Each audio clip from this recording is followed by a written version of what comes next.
the money, make it flip, yes, I got a stack now. You know I had to call a play, score a winning touchdown. Can't hear no hating ass nigga in the background. Every time a nigga start hating, they wanna act loud. Get the money, make it flip, yes, I got a stack now. You know I had to call a play, score a winning touchdown. Can't hear no hating ass nigga in the background. Every time a nigga start hating, they wanna act loud. Everybody got something to say in the background. Niggas throw rocks and hide their hands, they ain't tough now. Kobe in the clutch, every time they wanna act foul. Exotic weeds, out of packs, only smoking on loud. Go to Vegas, catch a flight, nigga, I put my feet up. Sliding down the strip, nigga, throwing threes and peas up. Out with my bitch and she swear I'm doing 3 months. You gotta be this way when you tryna run some ends up. Driving like the storm, had the Charlie burnt her whole clutch. Yellow coupe in the sun, nigga, I'm tryna turn up. Hit her engine growling every corner when I pull up. Slapping Mag drain the whip, tryna go down. Get the money, make it flip, yes, I got a stack now. You know I had to call a play, score a winning touchdown. Can't hear no hating ass nigga in the background. Every time a nigga start hating, they wanna act loud. Get the money, make it flip, yes, I got a stack now. You know I had to call a play, score a winning touchdown. Can't hear no hating ass nigga in the background. Every time a nigga start hating, they wanna act loud. You a hating ass nigga, why you mad at the bitch? Go outside about the bitch, cause she choosing the shit. Ayy, ayy, watch how you choosing the bitch, end up losing the bitch. Now you boo-hooing shit, ayy. Oh, green ass, trick off, crying ass. Where you going off, stalking ass nigga with your talking ass? I'm a walking ass, standing on 10 ass nigga. L's gon' come, count the wins, little nigga, ayy. Yup, point is, run it to the ceiling. Hit the hoe, spit the hoe, stay up at your feelings. If you get it, you get it. Dream chasing, I don't want no dealings. Get the money, make it flip, yes, I got a stack now. You know I had to call a play, score a winning touchdown. Can't hear no hating ass nigga in the background. Every time a nigga start hating, they wanna act loud. Get the money, make it flip, yes, I got a stack now. You know I had to call a play, score a winning touchdown. Can't hear no hating ass nigga in the background. Every time a nigga start hating, they wanna act loud.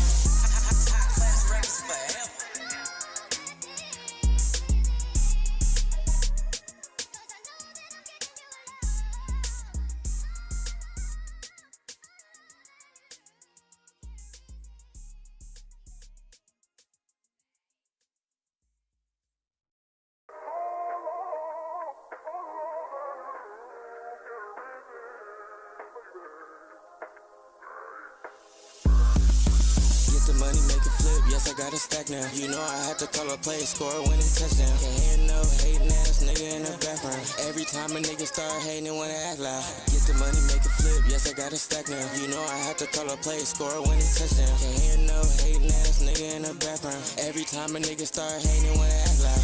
Everybody got something to say in the background. Niggas throw rocks and hide their hands, they ain't tough now. Kobe in the clutch, every time they wanna act foul. Exotic weeds, out of packs, only smoking on loud. Go to Vegas, catch a flight, nigga, I put my feet up. Sliding down the strip, nigga, throwing threes and peas up. Out with my bitch and she swear I'm doing 3 months. You gotta be this way when you tryna run some ends up. Driving like the storm, had the Charlie burnt her whole clutch. Yellow coupe in the sun, nigga, I'm tryna turn up. Hit her engine growling every corner when I pull up. Slapping Mag drain the whip, tryna go down.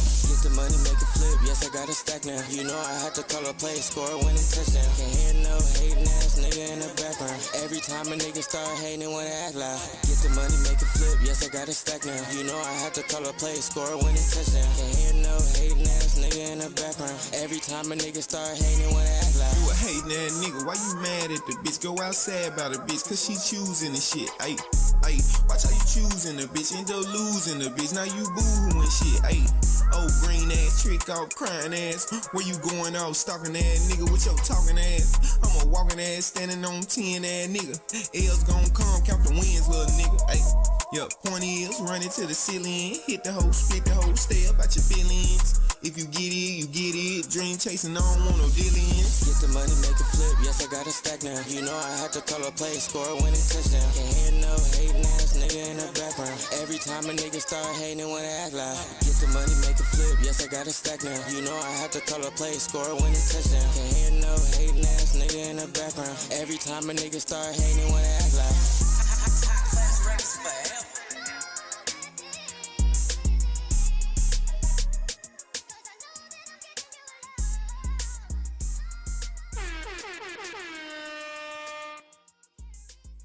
What's good, YouTube and Twitch? Your boys is back. We back in here, y'all. We back. Bang, we back.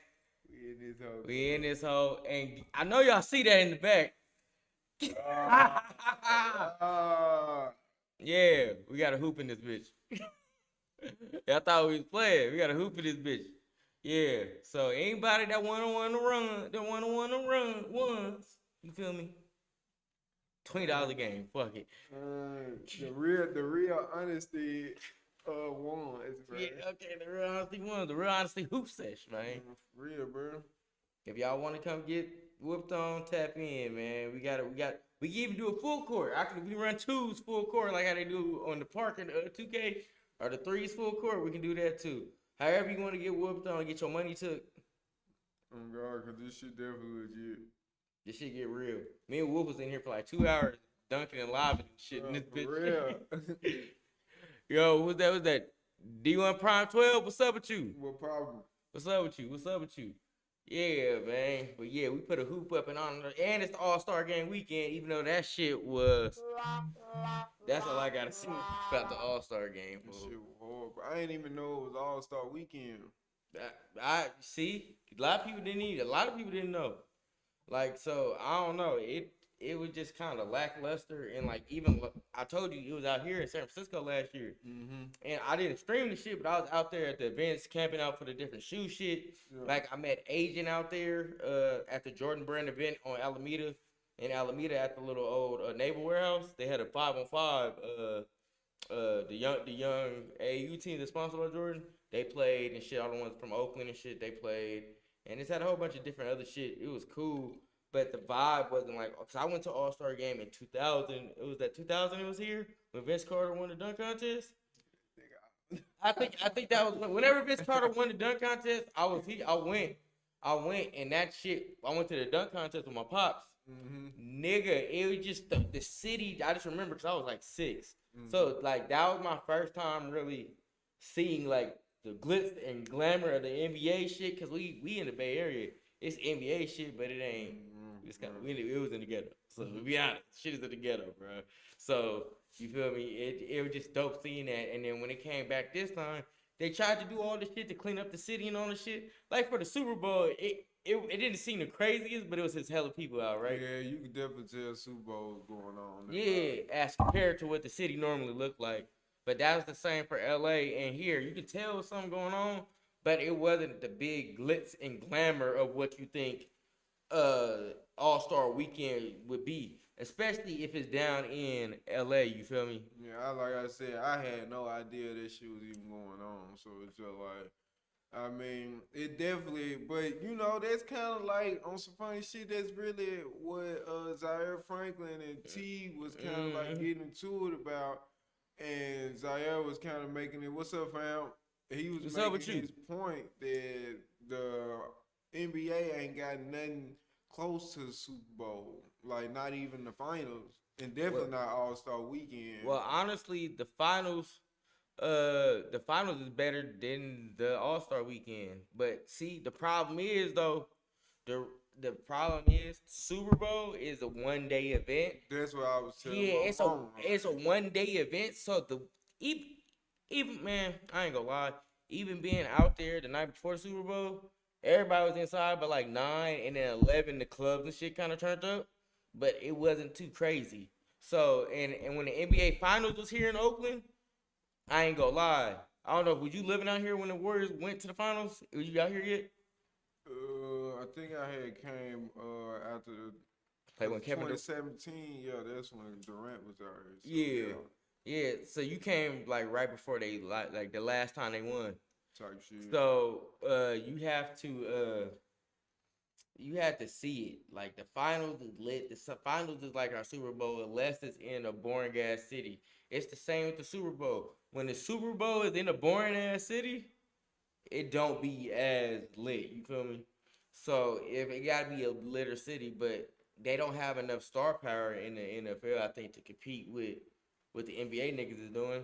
Yeah, no NFL nigga got a signature shoe deal besides like Patrick Mahomes for real. And Shador, he got his, but he's running under the Dion card. But the stars is based off of who make it there anyway, because it could be just like the year the OKC just won. You know what I'm saying? These niggas won. Nobody in that game was really just prolific star. Like Shea was getting his name, that Nah, whole Shea year. was already there. That's why he won MVP. He been itching at MVP for the past 5 I'm years. just saying, like, as a bona fide superstar, Him, like a lot of. he been that because he's a fashion icon. He like Westbrook. I do shit more than just hoop, and that's what counts you as a superstar. Yeah, but I feel like a superstar. If I don't know basketball, I still know who you is, and I don't feel like Shea was one of them people until after he won the championship. Nah, I don't feel like it. Cause like even when you saw people in the public, niggas knew who Shea was, cause he was the super fly nigga. So all over Instagram stories, within the fashion community, all niggas that didn't even pay attention to basketball, they fuck with Shea because he too cool. He like the coolest nigga on the block. So that's where your superstardom kick in. Is where they kind of transcend the outside. No, it just I'm just speaking for myself as a nigga that don't watch the game. You never seen. Yeah, like he like niggas like Steph Curry. Cause when I'm talking superstar, like it's levels of superstar. I'm not saying the nigga wasn't lit, but the nigga wasn't no superstar to the point where Steph Curry and LeBron James, you don't have to know. But we can't put them. They are on the Jordan, Kobe. But that's not regular. Cause superstar, that's when you get that mean you in that. There's only like 5 niggas that's like that ever to play the game. But that's when the conversation come up. How many superstars are in the league? Because I feel like a lot of niggas is all star, but I don't feel like everybody that niggas like is a superstar just because he like famous. Because a superstar, like I said, with Shea, once hit that whole year before he won his championship, the media, not even niggas that don't play basketball. it was cause of the 2 prior years, cause he was always the last 2 niggas for like the past 3 years. He was always Jokic always won over him, cause Jokic was averaging a triple double. And they was trying to say Cubs wasn't no superstar. And but Jokic, but the thing about Jokic, he not because he doesn't. He might be like one of the best players, but he don't do shit outside of basketball for superstardom. Shea did. Shea was rocking runways and shit before the MVPs and shit. He always tiptoed the line of I'm a superstar because I'm doing other shit. Same with Westbrook. Westbrook didn't get no MVP or no championship till later. But Westbrook, we knew him outside of the shit because he was doing other shit. He was in commercials. Do you think AE is a superstar? He's borderline that because he has the personality to do it. So but Shea is a superstar, but Anthony Edwards isn't. Because he not doing the other shit. He doing the commercials and shit and showing the personality of it, but he gotta buckle down on that outside shit. The other shit kind of fucked his shit up. Because remember, he was doing this, then he kind of just stagnated out, remember? Was it the baby mama shit? Yeah, because when you start, the same with Zion. Once you start getting all that, with all the superstars, they don't have that type of, you too big to have that shit. All right, we get it then. Shut up, Zoe. We talking about basketball. Go watch that T room. Man, what we talking about? Man. But Jokic ain't got time for all that. Fact, Jokic like horses and shit. He don't do superstardom shit. He don't try to do commercials. The only commercial he did recently was the Taco Bell one because when he got drafted. I don't know if you heard the story. Yeah, the Taco Bell commercial was playing when he got drafted. But yeah, that's why sports is weird to me because I'm not gonna lie. It's no way a nigga telling me that Anthony Edwards is not a superstar. Regardless of fuck a baby mama, bro. Like this nigga lit. But like, bro, is definitely a superstar. Like even like it's like Cub be hooping. Cub got the personality. Cub got the look. On top of that, Cub got one of the top shoes. If that shit, that don't make you the two fell off crazy. But all I'm saying that first one, but see, he was on that trajectory just like Ja.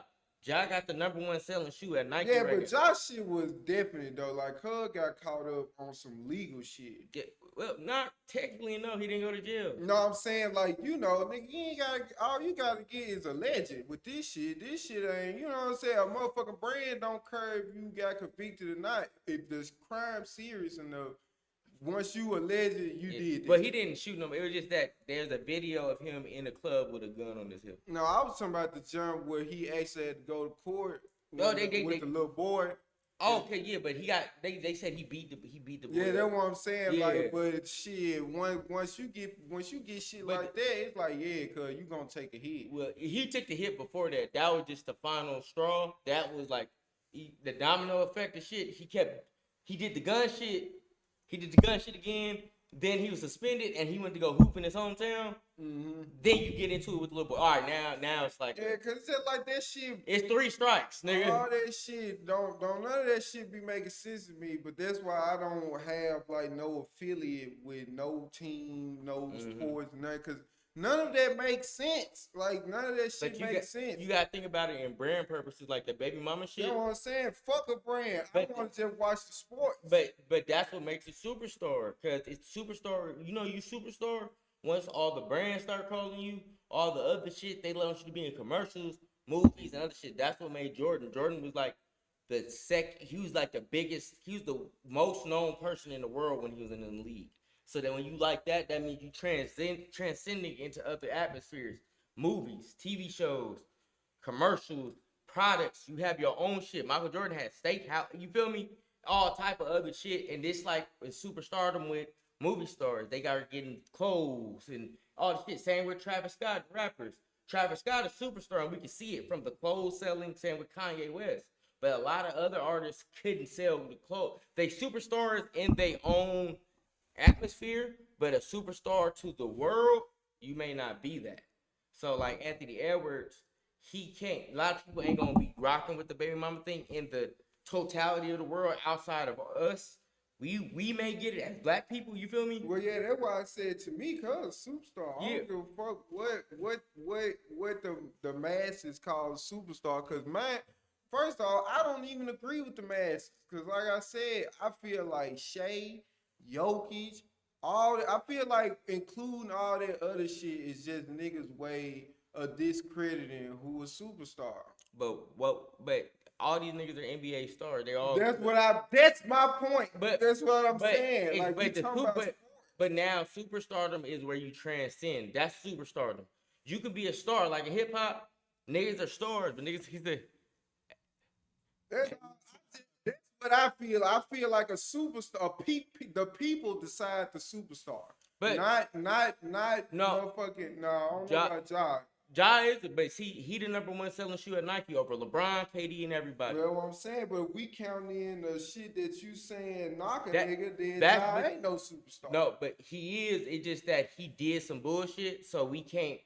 We want, like, the thing is, that's what everybody in the NBA talk about. We want to see Ja, but we understand why. It's same thing with Gilbert Arenas. You was the hottest shit in the world, but that gun shit, we had to calm you down for a season, and then you come back to your shit. But that's what Ja is going through right now. This shit, these last 2 years is the repercussions of whatever you did. Now we can't show you on TV all the time no more, because guess what? The people are gonna give you the backlash, because the people, your fans, are who decide. AE shoe camp out this weekend wasn't mainly because of his shoe. I'm gonna put your own game. The nigga did a Hellstar collab. Hellstar is the hottest company in the world right now. And they had to do that with the AE2 because this nigga AE2 was not selling. Niggas don't like the AE2. The AE1 is still selling more than AE2 right now. So what do you do when shit is not selling? Collaborate with the hottest brand in the world right now. Everybody kind of falling off Spider because of the Young Thug shit, because it's snitching. They fuck with it still, but it's not. Hellstar, it went like this. It was Spider, it was King Spider at the top. Hellstar right under it. Now it went like this because Hellstar is still going up, and kind of niggas is kind of like, we don't know about Thug right now. Let's put it on. Let's switch it then to the same shit with the brand shit. Let's say we go up, right? Mm-hmm. And you feel like I'm hard. I've been hard. You feel like I'm a superstar, right? Mm-hmm. But then I get in some legal trouble. Fuck it. We can use a real nigga, Chris Brown. Chris Brown is a nigga that people, like I said, the people want this nigga there. The same people that you said control who is a superstar in these other lanes.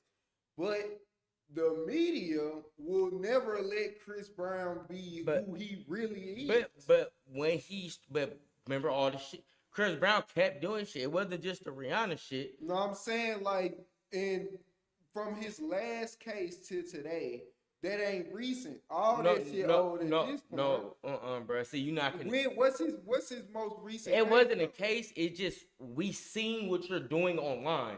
You're doing all this gang banging online. You're doing all this other shit online, and then we seeing videos of you kicking niggas. You feel me? And shit keep coming out, and y'all think that these companies and all these people y'all need to work with not seeing this shit? This shit get everywhere, and we see a nigga as talented as Chris Brown. Sometimes your talent don't mean shit as a superstar. There's so many talented niggas out here, but they make the wrong decisions and do the wrong shit, so now you can't be a superstar. And that's what helps make the superstar. You gotta be conscious about who you is and what you got going, so you keep transcending into the superstar light. And I feel like that's why this bullshit. But also that's why I don't desire none of that shit, and I don't believe in none of that, because none of that shit matters. That goes back into niggas that feel like, can you separate the art from the artist? We can't do that with R. Kelly though, because he was. But that's what I'm saying. The conversation is too nuanced to just be like, oh well, this happened, so that's why this not this. Because I don't feel like everybody that had a knock against they shit, they knock is created equal. No, it's not, because each knock is different. It's like crime. That's what I'm saying. Yeah, but each crime is different than the others, because there's some knocks you come back like. Because your baby mama drama is not the same as legal trouble. But it can become legal trouble when you keep having 5 baby mamas out of wedlock. I'm saying, like, if that's what he doing, then that's what he been engaged and he just had a baby. Then he had another baby like 2-3 months after.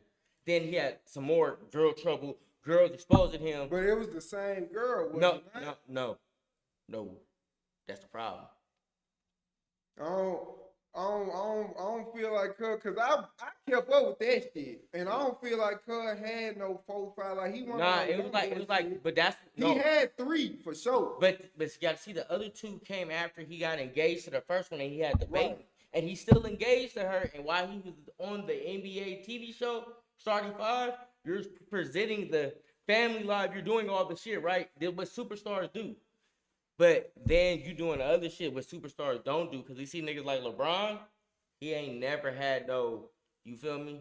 Nothing. And he's the biggest name in the NBA. Same with Michael Jordan. The only problem Michael Jordan had was gambling. And that's another reason why they said they made him retire for 2 years. Because he was gambling so much, that nigga had like, I ain't gonna say it on here, but if y'all know about the Michael Jordan shit, T-Slap, you know about the Michael Jordan shit, what they said, what they did, because he kept gambling so much. We know, if you know about the story, you know. But it's certain shit to where they have to stop you a little bit, because if nobody ever say nothing, it's gonna get a lot worse. And you the number one, you're one of our top prizes with selling tickets.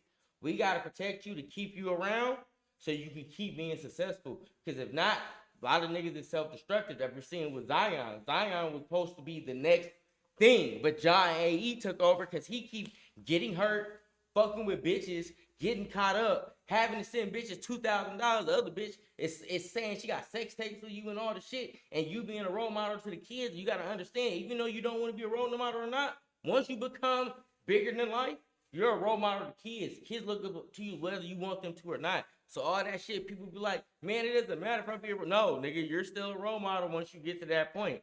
Now, you can do what you do, but you got to do certain shit so you can still do what you do, but not seem like a piece of shit. So do you feel like now, I feel like with what you're saying, if that's true, now I can see why young niggas don't want that. Like, I can see why nobody want to be the face of the league. Nobody want to go to the All-Star game. Like, all that shit you just said, bro. But that's what comes with it. But everything is in there. That's why the problem. But why be mediocre, nigga? You got it. But it's not mediocre for the people that's already in their position. Like, if you was the NBA player that we was talking about. Oh, I was trying to be the face. But what I'm saying is, we gonna put you in the shoes of the young niggas now. They don't want to be the face. But see, the nigga like me, who I am, anytime we did shit, I understand what it takes to be the face of something, and I don't trip off of what come with it. I accept the backlash that come with it, and you learn that early from being like the nigga on your team to where you the main nigga. Even if the nigga over there fucking up, it all fall back on you. Cause you're the main nigga. But that's what I'm saying. We don't have to use a hypothetical. We can talk about the actual NBA, the actual young niggas, and what the older players are. Like I said, the media is talking about this shit right now, that the young niggas don't want no parts of this. Cause you remember right when Ja was supposed to take that lead, right when AE was supposed to take that lead, right when Shea was supposed to take that lead. What was fucked up though? All of them, no. Ja took the leap, and then you know how? Have you ever seen a nigga that become too lit and he don't know what to do with himself? I've been around a lot of niggas like this. I mean, shit, that's a lot of young niggas. We see that with rap music all the time. But that's the thing, but that's why you need somebody to reel you in, and that's what they had to do. But see, that's why Kenyon Martin tell me you need a vet on the team, even though if he not that nigga no more. You need the vet that was the nigga. We using niggas that's fucking up, but what I'm saying is, family, nobody wants that title. Even the niggas I feel like that's a cop out though.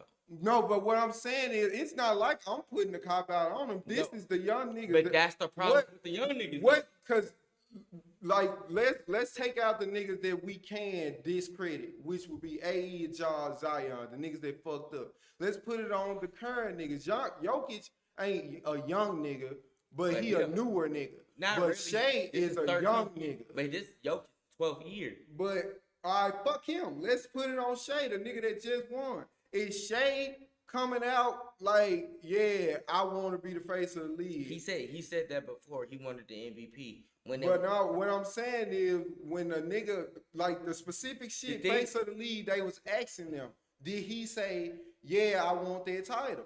No, nobody ever asked for that title. It happened. No, what I'm saying, they asked AE them, like AE said he didn't want it because they asked him. Yeah, because AE was showing promise of the face. He did every. But Shea was too, was he not? That nigga was all them was hooping at the same time. But the thing is, when you have Shea puts up a lot of points, it's like the Kobe thing. Niggas didn't want to give Kobe MVP a lot because he put up a lot of points.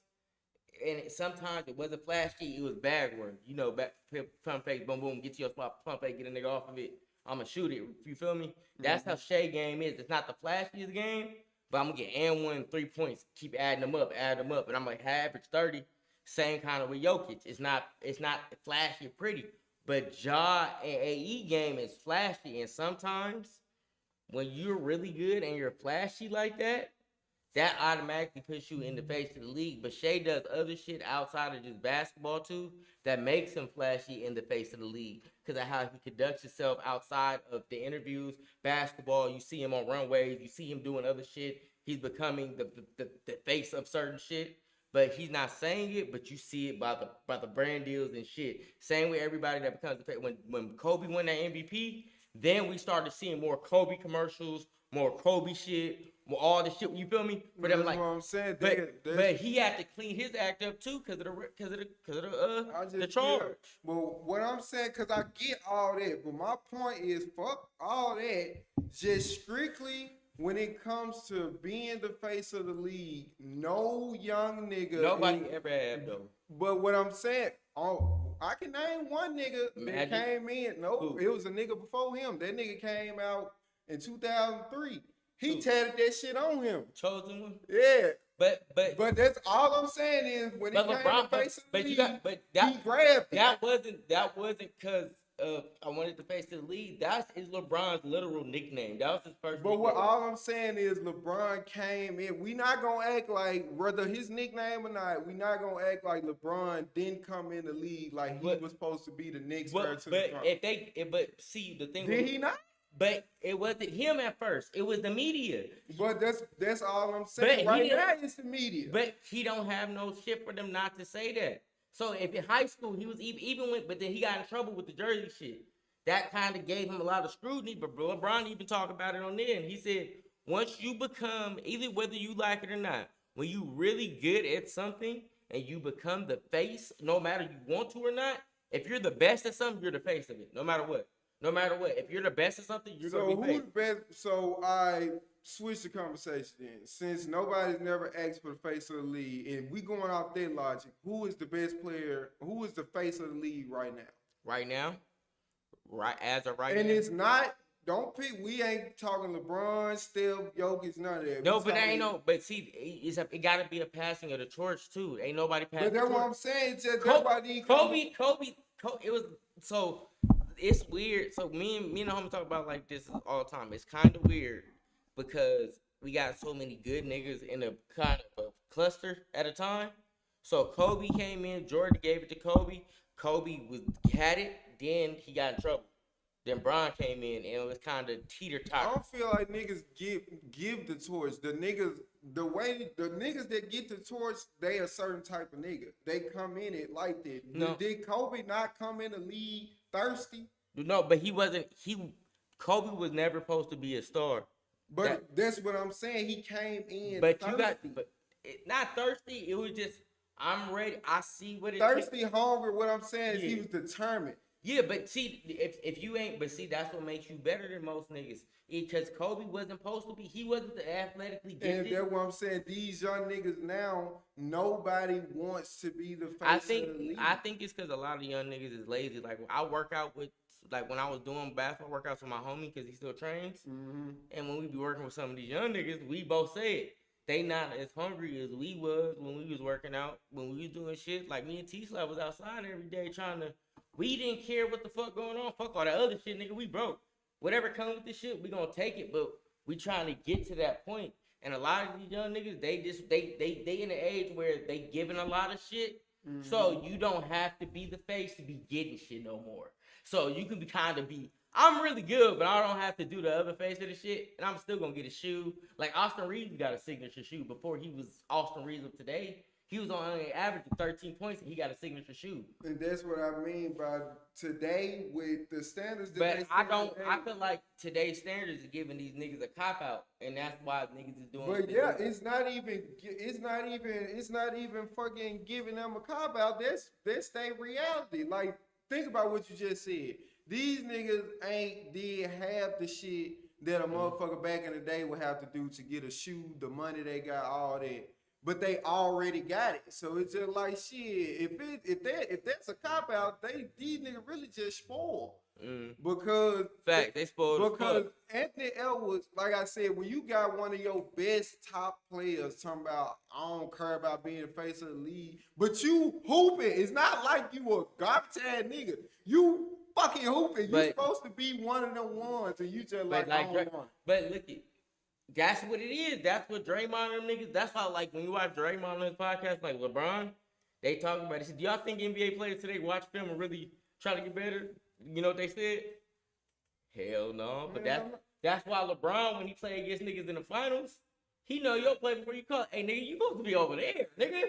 But see, that's what makes me. See, shit like that can make you the face.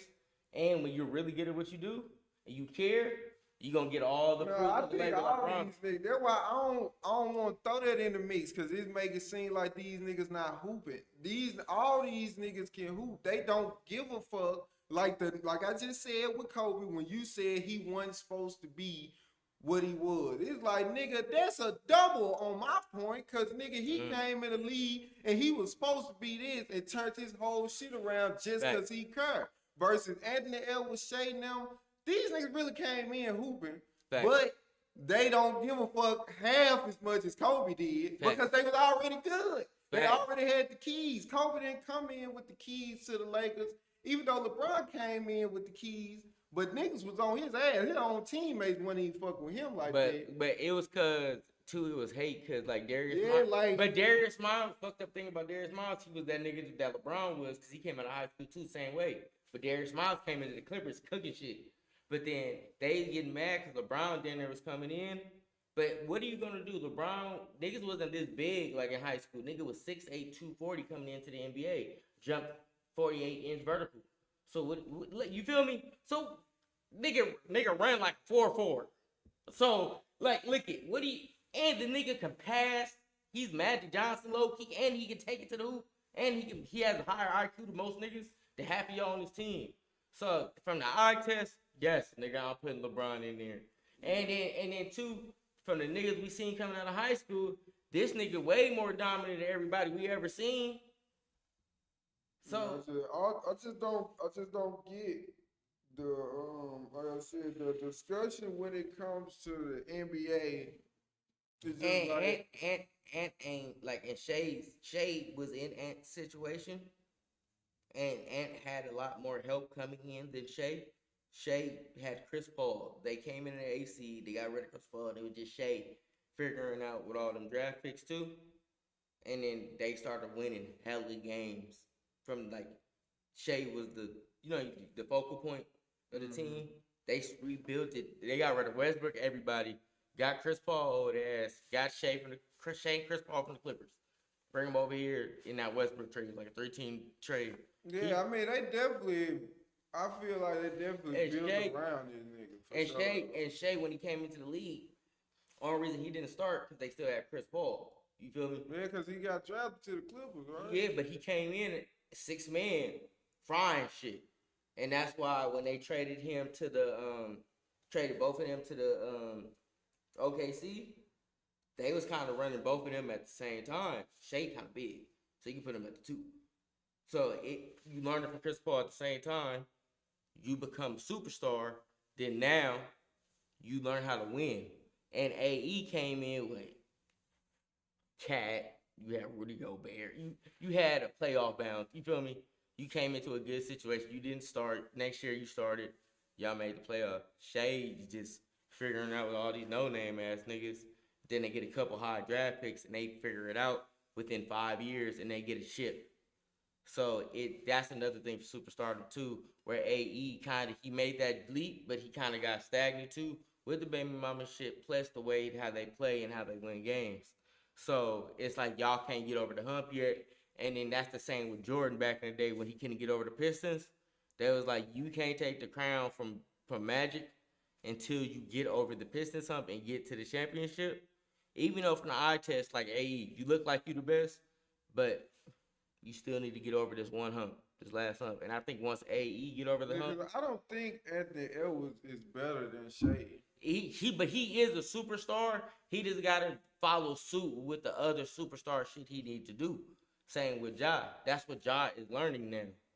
Ja is the showman. He is the showman. AE is the showman. But you gotta learn the other shit outside of basketball to help your superstar. Yeah, to the point of the conversation anyway is that when is one of these niggas is gonna take the torch to it's the Shay next right level? It's Because Shay right what now. I'm saying is the only lead runner they gonna allow anyway. Cause like I said, all that other bullshit, like Josh shit was legal. I don't feel like no baby mama shit supposed to make a nigga not be his hooping no more.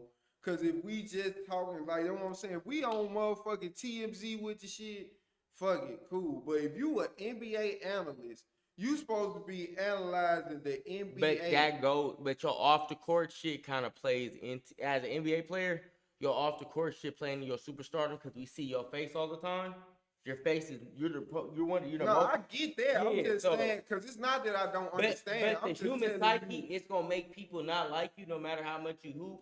Because like Kobe, he was balling his ass off, but because of that case, even though they found out it was consensual and he got acquitted, it made niggas just be like, I don't give a fuck how good you are, fuck you. So it's gonna happen to the human psyche from the public anyway. All right, well, I'm just my closing statements is that shit stupid as fuck, and I don't agree with it. It's gonna but I'm also not in the league, so it does not affect me. So let me make that clear. I do not want to sound like I give a fuck too much because I don't even watch the sport. Just as a nigga on the side, and I listen to analysts way more than I watch the game. But you can't. But that's another thing. When you talk to niggas that hoop that's in the game, a lot of the analysts they never even put a ball. But what I'm saying is because now we just got to talk about who I listen to because the niggas I listen to hooped like Gilbert Arenas. And those niggas on there, those niggas know what they talking about. But when they start talking about the shit we talking about, like superstardom, I check out because none of that shit makes sense. Because they'll start either you will have a nigga saying what you saying, you will have a nigga saying what I'm saying, then you have another nigga saying some whole other shit. That's up, too many perspectives. But see, what's fucked up though, Rashad McCants was never a superstar. He only averaged 8 points, 10 points, I think 14 points most a year. That was 1 year. And then you have a nigga doing what you about to do now. But like the niggas that talk about it, he ain't good enough to talk about it. They want to say it's too nuanced. I don't even want to have a conversation because who can talk about it at that point? You can, but you can get a perspective of that nigga, but it's like, it's certain. Because the niggas that didn't play, they can't talk because they didn't play. But then the nigga that did play, it's like, well, he wasn't as good when he played. It's like, so damn, only niggas that was good. All NBA can talk about, that's not fair. Because now we can't talk about it. We ain't go to the league. Well, we ain't go to the league, but if you got enough basketball knowledge, because we play basketball. But that's what I'm saying. I feel like Rashad can do that then. He can, but when we talk about the superstar shit, when you start saying like, well, but all right, Rashad, it's like, but it's different from the nigga that been in a position like DeMarcus Cousins. He been a nigga that was a superstar. Like how he checked Rashad. You remember when Rashad? He can do that though. He played on the team with Rashad. See, but there's certain that Gilbert, when he tell niggas to shut the fuck up, you only average 10 points. Yeah. Like when he tell Nick Young, but Nick Young could come back and say, I got a championship. But it's like, so that's where it's like, that's crazy. But then as a nigga to who, we be like, hey, ain't gonna lie, all championships ain't created equal though. And that's what I'm saying. Just like the it's not just basketball. It's a sports conversations in general are just too nuanced, and it's just like nigga, it's so many perspectives to take because just like I said, this is just us two. Imagine if we had 3 other niggas in here that felt how they felt. Well, we do that. See, I do this all day with my brothers. I mean, when I'm being there, we be in 20. It's 10 of us yelling about nigga. That nigga's not good. It happens. It happens, but you gotta see. We all can agree certain niggas are good. Now, who do you feel is the best? Sometimes can be very opinionated, and that can go by a lot of niggas' opinion. Not a lot of niggas is gonna take their opinion out of it and just do it as, all right, these are the niggas I feel like is the best. Just with no opinion, just from the eye test. Like a nigga that'll say LeBron is not one of the best players to ever play the game. If a nigga say that, he never really watched basketball. Now, there's a conversation about the top 3. I ain't saying he was the best. I'm just saying one of the best. Yeah, now if you say he's not one of the best, you're tripping. We all know he's top 10 ever to touch a ball, like, and go to the league. We know that. We know that. That's a fact. But now, what's not a fact, who do you feel like the top 2 or 3 is, because it changes for everybody between Kobe, Jordan, and LeBron. So it just depends how you look at the game at that point. But what we all can agree on in basketball, LeBron is the top one. He belonged in that top 75 list when they did the top 75 list during the All-Star a few years ago. He definitely top 5 for sure. Yeah, but we all can damn near agree that. That's like a unwritten rule. We appreciate you, bro. Much love. Appreciate you. But, yeah, that's like an unwritten rule where all sports niggas, where we talk about sports, and all sports analysts can agree unless they just being a dickhead. Like, it's what niggas do with Kobe right now. I think a lot of niggas are just mad because when he was alive, they never said this. They was on his bumper, you feel me? Love you to death. Now you're not here to defend yourself. Everybody like, I don't know. So you feel me? So niggas change. I feel like that's like whatever sport you talking about. I definitely feel like it's certain people that get that slight where it's just like nigga. People didn't always feel like that. I feel like this is a new feeling because anytime I hear a nigga talk about Kobe, pre-Kobe, they'll either right after he died, they would never say nothing. It wasn't nothing but gospel. Mm-hmm. It was Kobe this, Kobe that, but then years after his passing, there has been niggas that come out and say some goofball shit. The one that Kobe probably put 50 on the nigga. That's what I said. I don't talk sports because all of it is opinion until a nigga say, well, let's just use the numbers. But if you use the numbers, it discredit a lot of niggas' perspective on what they see. But that's why certain numbers can lie in basketball. That's what I mean. Shit like that. Yeah, certain numbers. They don't count. Cause like there's certain niggas that get an all-star, right? They may have one season to average 27, right? They get an all-star and all the shit, right? Never do that again. You know why? They was on a team with only him on it. So it's easier to average 30 when you're the only nigga. And y'all ain't really winning. That's the easy. That what Rashad had told Boogie, and Boogie was like, no the fuck it's not. It's not. It's not to average 30, but you can get 20 for sure when you're the only nigga. You can get 20 for sure.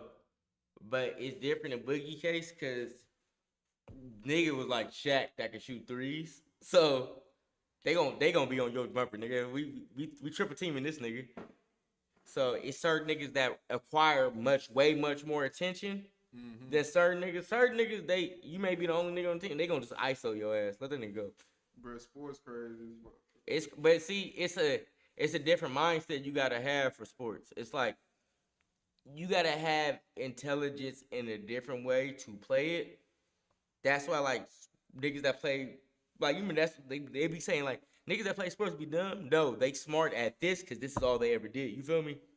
So they know the insides and outs of this shit because this is all they ever did. Yeah, it's just I don't like the dialogue around sports because like I said, everybody has their opinion on sports. Even all the analysts, but all of the analysts aren't created equal. Some of these niggas was really hooping. Some of these niggas never hooped. Some of these niggas hooped a little bit. Now but they all speaking on the game because they love it. Because now you can educate. But I mean, I'm talking about niggas that get paid to do this. Yeah, shit. that's like what this their job. Yeah, because they get that job because they really love basketball. Some of the niggas really love basketball, but guess what? They was never good at it. But that's what I'm saying. I'm just speaking on the dialogue about it. Niggas pick and choose who opinion matter more. And that's why the conversation for me, that's why I don't never have, because the conversation can change. You telling me one nigga can say this and it hit different than another nigga that just said the same thing, but just because he is more accomplished in your eyes. Because any nigga that made it to the NBA is lit. I feel like any nigga that made it to the NBA can have any basketball conversation. Literally, that's all I'm saying. But then when it gets to that upper echelon of the conversation, if you have animosity in your heart about how your career went, like some analysts and some niggas be doing. Then they definitely gonna get their shit off. If Yeah, they still mad. Yeah, so like niggas that still mad, we don't hear that. But there's niggas like Kenyon Martin who just don't give a fuck. I like hearing his opinion. And it's mostly people that didn't win a championship. Let's keep it 100. The niggas that be sounding bitter that turned analysts, they don't have rings. No, but then it's the ones are they could never make it to the ship. But there's niggas like because they be mad at a nigga like Swaggy P. They got that cheap ass ring. Yeah, that is it. But you can't lie. That's cheap. But they got it. That's my whole point. Jeff Teague was a little bit different. Nick Young purposely went there before he was on his way out. Yeah, but you know, shit. Jeff Teague was just waiting for a team. Nigga got traded. And he tell everybody, he said, nigga, I know I didn't do shit. But I don't think, but that's what I'm saying. Like, but it's niggas like him who I love. He said, nigga, I don't flex my ring because I did do. I mean, he still, and I feel like the only reason a nigga went flex his ring is because of the dialogue that come with a nigga that didn't contribute to his ring, but he got it. But see, a nigga like me, I would flex my ring, but I would be the nigga, be like, I'll put my ring on a chain. I would put it on the chain. Like, why you don't wear it? I was like, because I didn't deserve it. But I can wear this bitch and look good, right? I would make jokes. My ring. If I was Nick Young, my ring would be my ongoing joke on my pods and my streams. I feel like it is. But he actually gets mad when them niggas talk about it. I would never get mad because I know the truth. I won't get mad if a nigga that don't have one is on my case. But if he was a nigga like Gil who tried to get there, it just LeBron got in your way. But that's what I'm saying. I'm even shitting on you harder because you were super mad because you couldn't get past him and I got carried. That's not my fault. That one is Nick Young's fault at that point. But no, that's what I'm saying. It's not my fault. You couldn't get past LeBron. It's my fault. Nick Young was on the team when they tried to get past LeBron. Nick Young didn't do shit. If I was Gil, I would be mad at Nick Young because there's niggas like Nick Young who could have been a superstar, but he don't take nothing serious. So it's like when he played on the Lakers, when Kobe was hurt, the nigga debuted the Kobe's because he was balling. So like Kobe picked that nigga like when he was hurt, he picked him, DeMar DeRozan, certain niggas to debut the Kobe's. Cause y'all balling, right? And you on the same team with me, little nigga. You say I'm your favorite player, you do all my same moves. Yeah, nigga, you getting the shoes. I'm blessing you. Go crazy, Nick. And that nigga told LeBron on Christmas, he said, yeah, like, so okay, yeah, I gotta get your shoes now. But you kinda after a while, you was like, man, fuck it. I'm about to retire. Shit, they say that. That's like if a nigga, that's like if I got a Grammy for just being on the hook of a song and a nigga just like, bro, you only got that Grammy because you was on. Nah, that's totally different. I knew you was gonna say that's totally different. I agreed to disagree. No, nigga, that shit is the same thing. No, it's not. Cause guess what? The hook is the most repetitive part of the song, and that's proven by science. We look at that all the time. Okay, bro, I'm the ad-libs. Fuck it. Whatever. You know, I ain't gonna lie. You know how ad-libs, yeah, the ad-libs, I'm like, that don't count. But that's what I'm saying. You know how complex Grammys and shit but then there's like niggas. You on the song, nigga, you But get there's one. some niggas like Soulja Boy, he tell you he got a Grammy from Beyonce because they sampled his song. He tell you, he said, nigga, I got a Grammy, I need to do shit. But that's what I'm saying. He not shamed. Like, he not. But like, don't get mad when niggas start talking about it. That's one thing when they get like I said, I only will get mad. You cannot not have what I have and make fun of me for No, I'm having still it. gonna make fun of you. But that's what I'm saying. Well, you look crazy. No, I don't. Yes, No, because if I look bro. because if it's a nigga. Hold on. Do I have a car?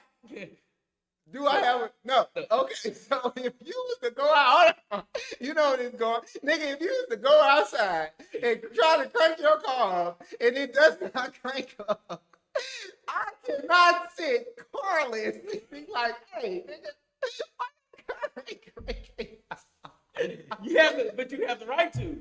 But all I'm saying is Yeah, free will. that's so fucking Yeah, crazy. free will. I have free will, but I don't have a car. That's all I'm saying. You gotta use it. Bro, I can't do that to you. That doesn't make sense. It's so crazy. But see, that's where sports is so unique. It's certain shit in Y'all sports. niggas crazy. No, it's certain shit in sports that makes sense, but it doesn't make sense outside of sport. No, bro, I get what you think. Yeah, because it's like in music, it's like the Grammy shit. It makes sense because guess what? I'm probably the reason because there's certain songs, like on 21 Savage certain songs, when he first came out, his little 21 ad-lib, you can't lie, that shit go crazy, right? When he first came out, niggas was always saying that shit. There's certain ad-libs that help make the song. So, but there's niggas like Soulja Boy that she just asked to sample my song, so I'm gonna get one out anyway. That's what I feel like that is the equivalent to what Nick Young did. My homie asked What me, up, Dave? what's up with you, Jay? But yeah, like my homie asked me to come on the team. And my homie asked me to do the ad lib. So I'm a benefit off of my homie. Hey, we got room, nigga. You wanna? Yeah, well, you know, at that That's point, a blessing at the end of the day. At I that feel point, like. I am speaking from a personal perspective because you right. A lot of niggas, just because they don't have it, don't mean they not gonna speak on it. And that don't mean they not qualified because there's niggas like Kenyon Martin that been to the finals twice. Or Charles Barkley. Charles Barkley been to the finals. And they feel like that nigga need to shut the fuck up. If No, you because actually he shut. Cause he be bitter. Cause it's like Charles Barkley be bitter that he never got a ring, and he ring chased. Once you, thank you. I was about to say, once you know, like he literally set out to do that and still failed. Cause a lot of niggas don't know this about Charles Barkley. When he asked for a trade for the 76ers, when he was getting his head dunked on by Jordan and them, he was in the top 5, but you can't get over Jordan. He wanted to go to the West, and before he went to the West, he asked to get traded to the Bulls to go play with Jordan and Pippen so he can get a ring. Because who was all on that Rockets team that he ended up on? Scottie Pippen, Hakeem Olajuwon, Clyde Drexler, Kenny the Jet Smith. Nigga had a whole fucking squad and still couldn't do that shit. Yo, round amount of rebound. The facts, he had to win it. But that's the thing about Charles Barkley, man, because Charles Barkley was so fucking good. The nigga was a 6'4" power forward, averaging 25 and fucking 14 rebounds. Nigga was dunking on 7-foot niggas and he was the strongest guy. Bro, overly qualified. Overly on anything. But you overly qualified. And if you didn't have this bitter attitude, you would be qualified to talk about ring shit. And you're qualified to talk about ring chasing, but you're not honest about your ring chasing. Yeah, because he don't speak like he chased ring. Like I definitely feel like his journey would be more respected upon his peers instead of like getting shit on. Because the first 10 years of our first 7 years of Charles' career was many. Him, George, that draft cast, 84. The first like 15 niggas is insane. Who we think the GOAT is? Mine's teeter between Jordan and Kobe for me. I mean, I don't have one, but if I'm gonna pick one, I'm gonna go LeBron just cause that's who I was playing with on the game. That I had his shoes on. I was a young nigga. But see, the problem with people today is they not able to agree to disagree. Like he's not my GOAT, but I respect the fuck out of who your GOAT is, cause he's in the qualifications. Mine is Kobe. Shout out to Kobe, man. But LeBron is still qualified to be somebody's I don't GOAT. think neither three of them is a wrong. answer. That's how I feel. Like if you say anybody other than Kobe, Shaq, Kobe, MJ, or LeBron, I'm gonna ask you to explain your answer. Yeah, I'm gonna look at you a little. I'm okay. Yeah, elaborate. Just tell me why. Like, what's your reasoning? Because the most of the list I hear is different. RP Black Mamba. Facts. Like if you say your GOAT is Tracy McGrady, I just want to know why. I ain't saying he not. I just want to know why. Now, if you say I feel like Tracy McGrady was better than Kobe for like a 3-year period, I can respect that. So Orlando Tracy McGrady was insane. I had both the jerseys. Or if you say if he didn't get hurt type shit, he might have been. I can respect that opinion. Yeah, and you can get that. And you can say I ain't gonna lie. That's all who I watched growing up. Because there's niggas because even like in the 2010s, it teetered between LeBron first 4 years and KD for like 3, and it went back to Bron. Like it always to a better background. Sell the Cardi.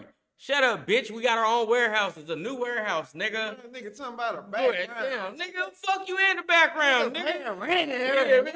What the fuck you talking about? Nigga gotta pay rent here and at their own crib. The fuck you mean, nigga? This a warehouse. We 2 weeks in this motherfucker. We streaming every day so we can get some more motherfucking furniture. Nigga, this is a streaming studio, pod warehouse, and recording studio. We just opened up. That don't mean we gonna stop streaming, nigga. Green screen cost. We go back on our old friends. What you want to see the Bahamas back there, nigga? What he talking about? What up, though? Nigga, you the type of nigga to have your fucking TV on the shoe cart. Nigga, ours is mounted. Fuck, nigga. Hey, always a nigga hating. In fact, nigga, why you always hating, nigga? Fuck you mean? I'm trying to tell the nigga What they you need. What you got, nigga? Nigga, what you got? Man, I can't, man, niggas kill me. Always, nigga come into what? That's like a nigga coming into your barbershop. Bro, it's 2 barbers in there, and like, nigga, like, why it ain't 4? Man, shut your ass up, nigga. All right, nigga, you got a brand new challenge. You got a V6? Nah, for real. Nigga, you should got the V8. Bitch ass nigga, do you even have a new car, nigga? Man, come on, we ain't smoking booth, nigga. We got good runs to this bitch. Man, dude ain't talking about shit. Nigga ain't talking about shit. Nigga, man, go ahead on your mama, bitch, nigga. Little weirdo, old box head ass nigga. And that's the ugly ass logo you got. Nigga, you need to go back to fucking design school. Video. Nigga, fuck you talking about? Let's see what his shit talking about. Shot by Sleeves. His name is Sleeves. I know he can't shoot shit. Let's go on his page. Let's see what this nigga do. Hold on. Let's see what you about. Background look like. Right, let's see what you about, nigga. Let's see what you about. Hold on. Shot by Sleeves. Nigga, you got 80 subs. You don't get your ugly ass the fuck on out of here. Yeah, brother. Yeah, brother. Fuck out of here with this dumb shit. And you got this. Yeah, brother. You lost. You lost for life. I ain't gonna lie, dog. You lost. Yeah, I ain't gonna lie. Get the fuck out of here. Niggas always want some attention. They can't get none. Nigga talking about we smoking booth. This nigga in Texas smoking dirt. Fuck out of here, weak ass nigga. Niggas be smoking fucking granola and shit. Talking beat, nigga. Niggas think they got it. Like we just said, niggas think they got a opinion because they got a mic. Bro, fuck out of here, dog. I always tell the niggas how y'all feel about shit. Don't nobody give a fuck. We never asked how y'all feel. And we wanted to know how y'all feel. We put a hand up your ass to type talk like a puppet, bitch. Like the fuck, nobody give a fuck. The hell? And my bad, Dopey, man. We was having a good conversation about hoop and other shit. And then these niggas gonna come in and hate me. But yeah, but I understand what you mean with the sports shit because it do get really complex. Yeah, because it changed with the sports, because every sport ain't Same. viewed the same. Because, you know, with NBA, they money way more than the NFL. So when we talking money, you can't talk about the same shit with both sports. And NFL, they try to use the American part. Man, gone. Go with that man. They ain't gonna let you let that down. They gonna keep saying that's you, bro. That's fucked up. But yeah, like NFL, they get probably the most views in America, but in totality, niggas will watch basketball probably more in like the whole world, because basketball is global. Mm-hmm. It's more global than it is because there's so many games on with basketball. American niggas gonna mix out of it. Is that my friend think Harden to go? Harden is good. It's just Harden is inefficient and he do certain shit that just take him out of the conversation. We on the way out, cuz. Don't worry about it. So we'll be good about that. Facts. We on the way out. We be out, man. We will be out, bro. We on the way though. It's on the way. Give it 8 months. Tell you shit with the next music drop. Walk around selling hard copies. Let's do it. We can do it and go hoop with niggas for sure. I'm down to do that. Vlog that shit. Tell niggas, man, we're gonna be out here selling albums, hop on the stream and shit. Buy the album, get dunked on. Oh, Nobi, hold on. Hey, Nobi. Nigga ain't seen shit yet. Oh, yeah, we got the real basketball hoop, no. real honesty gym, you know what I'm saying? Basketball hoop, man. Yeah. Off the vert. Know what's going on, you see it, man. We got the hoop, man, off the vert. We had warm-ups before the screen started. Man. We was in there, had a layup line going. Man, going crazy. Yeah. We got basketball hoop here now. We got some fucking basketball games. I can't shoot, but I can dunk. Don't pop the hip. I didn't know. That's my 10th dunking here tonight. Yeah, we was in here for 2 hours earlier having shit around this shit. But yeah, y'all. The real shit though. Right. But shout out to Ant. I think he's trying to make the flip back into the superstardom, because he won an All-Star MVP tonight. Yeah, like that's my favorite player. Like that's my peak for once I'm through with LeBron. Like once You gonna go transition him? Yeah, he gonna be the next nigga that I follow, who I'm playing with on the game, all that shit. See, so like for me, I always have my top 4. So me, like, it was KD. I love KD, LeBron, and shit like that. But right now, I'm really fucking with Ja. Kyrie has always been my favorite, one of my favorite. Because I like the way he played. That's kind of how I like to play. I gotta work. He said, "Can we do a basketball game in Fairfield Saturday morning?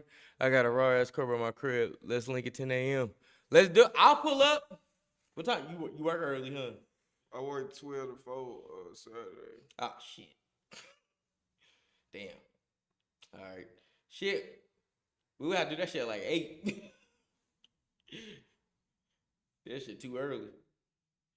I'm down, though. Man, hell yeah, fine. All we need is an hour, cuz. What's up? Gonna be 3. What's up, man? I got you. I drop you off. What's up? Cross carpool. I got you. Man, if y'all really want to hoop, if we could do 9 a.m., cuz I'd do that shit. I'll pull up. Shit. Let's go. I need to start getting back in shape anyway. The niggas from my basketball league hit me today. They said, "We ain't seen you in a minute." I said, "Brother, I am not hooping no more." T-Slide got to slide. Kid, facts. I'm like, bro, y'all talking. We're gonna see, cuz. All right, now I know when I put you in the spin cycle. Man. I'm gonna do all old man moves too. I'm shooting off the ground. Nigga, I ain't getting off the ground. All old man shit. Doing hook shots on niggas. Yep, hooks, man, what? Jail fair. What we doing? And I'm doing old man. I post niggas up. I play an old nigga game. Like now, I play like old Jordan. I'm doing moon shots on niggas and shit like that. Sky hook. I'm doing all 3s. Nobi, I'm squatting that shit. I'm putting that shit in the next grab. Don't miss. Hey, Nobi, I'm gonna let you in a little secret about me. I like defense way more than I like offense, and that's not because I'm trash at offense. I'm snap. So, oh hell, you, hey, my team was undefeated in middle school all 3 years for a reason. Hey, hey, I'm locking shit down, bro. I got a 6'7" wingspan. You ain't fucking with that. Got a ring thing on. This shit gonna be funny. This shit, we gonna stream this shit too. Fuck it. We streaming this shit. Fuck it. Let's play for watches. I ain't even got no watch, so I'm up either way. Are we doing twos? We get you a watch. We get you a watch. Let's do it for the stream. Then we get the shit back. We gonna do it for the stream. Fuck it. We're putting the watches up. Fuck it. After the screen, hold on, man. I'm gonna cut that shit up tonight. We're gonna play it back and we're gonna get each other's watches back next week. No, for real. Niggas said, nah, man, you know, I would never do you like that. You know, you my brother, man. We supposed to be brothers. Uncle gave me that watch. My grandma gave me that check. Do it for the stream. Fuck it, man. Nah, y'all tripping. Bro, don't cat off Saturday morning. I'm not. I'll be up. My problem is I wake up early and I just let my phone be wherever it's at. Nigga, I go right to the TV, sit down, put on some fucking Jeff Teague, nigga. 5:20 in the morning. Literally 5:20 in the morning, nigga. As soon as I wake up, fuck it. You know you early when they still alive when you watching it. Catch it as soon as I hear start tripping. Nigga, it's live. Oh, hell yeah. All right, y'all. We can react to some shit now. We started the whole off on first take. Niggas did an hour and 6 minutes about hoop. No, bro, I told bro, I don't watch that shit, but I be up on what's going on, cause I can definitely talk sports with nigga. I just ain't. You know, you like I watch it probably once in a while. Yeah, I ain't gonna. We can't talk plays and shit, but as far as what's going on and we gonna take you to a basketball game. Fuck it. We should stream that shit. We go to a basketball game. Go watch nigga Ant. No, for real. I fuck with Cuz though. Like that nigga definitely my favorite young player. Man, we ain't watching the T room. You wanna watch all this stupid ass, sassy ass shit? I ain't trying to see nothing about no streaming niggas falling in love. No. Man, that shit messy as hell. That's the messiest I like to see is why niggas started tripping on somebody. What the fuck? Oh shit, what the fuck no be saying? I got the shit about Kanye West Ghost Rider tripping. Wait, what is this? Travis White gets beat up in Winston-Salem. Oh shit, hold on. Thanks, no, hold up. Yeah, fuck, we're gonna see what this fucking shit talking about. This nigga Charleston always tripping. It new too. This just got posted. Shout out to Nobi. Hold on. Go to window capture.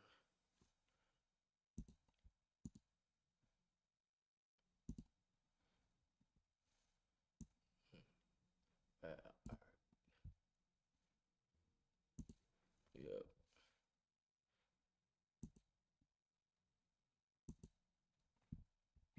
Let's see what the fuck this shit about.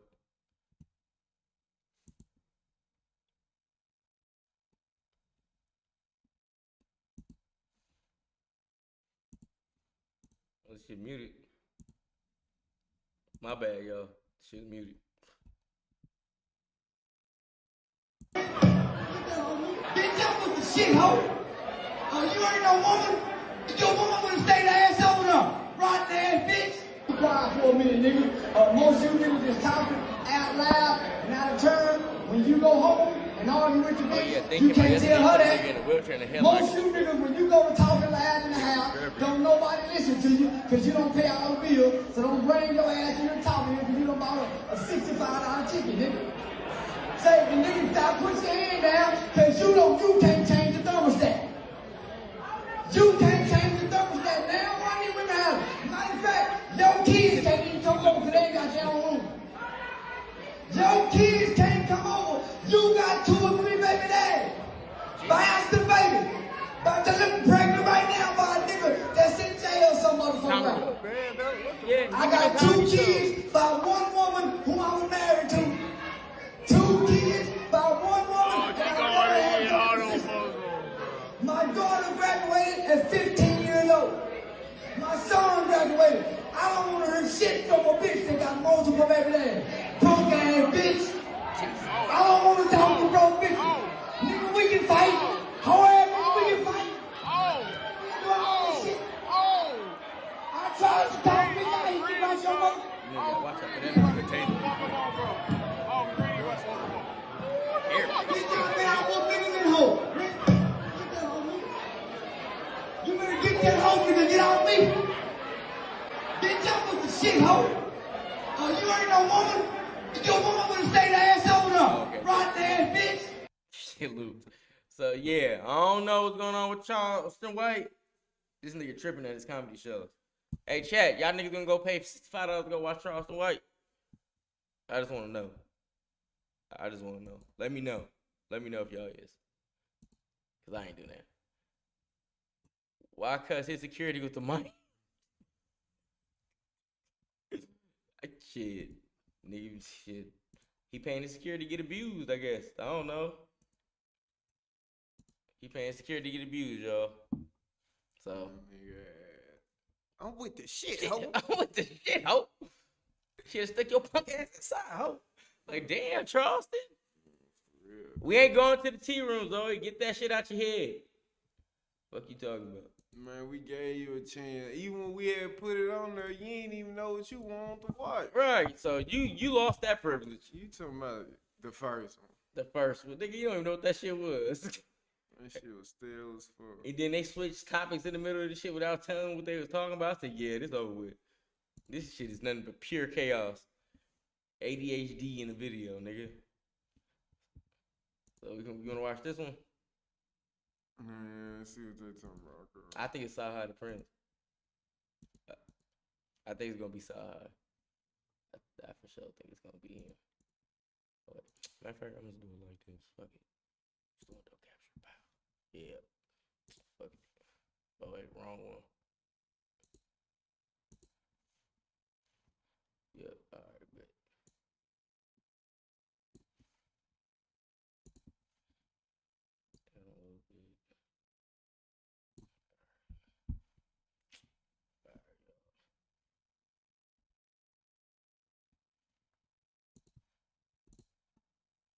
Smart founders know something most people miss. My bad, Get y'all. your We ain't got YouTube Premium. domain name even if you're not All y'all ready do to is watch launch his your old business. shit. With Wix, you can This ain't old. This just came out today. The nigga, or yesterday, it dropped yesterday. Shit, we trying to see what the fuck happened. We don't know. Shit. Just like you may know what happened, cause you be into the middle of the drama shit. We find out once we get on stream. Cause guess what? Niggas sometimes don't give a fuck. No, for real, though. It just be interesting on stream. Like, see what the fuck this nigga talking about. Alright, chat. Let's get the clip. What's good, everybody? It's the Real Honesty Network back with another Real Honesty Reactions. I'm Almighty Omilly. Got my boy Undawolf in the building with me. We back in here reacting some shit. So we got Kanye and Travis Scott ghostwriter reps on Twitter. So I got a feeling it's Saha the Prince. You know, he wrote a lot of their records, and I got a feeling he started exposing a lot of shit. So I don't know. That's just my feeling. But we're going to watch it together and see what happened. If y'all got anything y'all think is going to happen before the video, or if y'all got any guesses at what y'all think he going off about, put it down in the comments and we're going to react to it. You got anything what you think is going to happen? Who you think he talking? Who you think, which ghostwriter you think went off? I was thinking about that shit we was talking about earlier. But fucking, I don't know though. I'm just shit. I didn't even know this shit was going on, so I'm just shit ready to see what the fuck. Who? First of all, who the ghostwriter is? That's what the fuck he about to expose? Right. Cause I got a feeling it's Saha. Cause that's the one I know that write for both of them all the time. But we gonna see. I know, cool. Yeah, we gonna see what's going on. All right, chat. Let's go.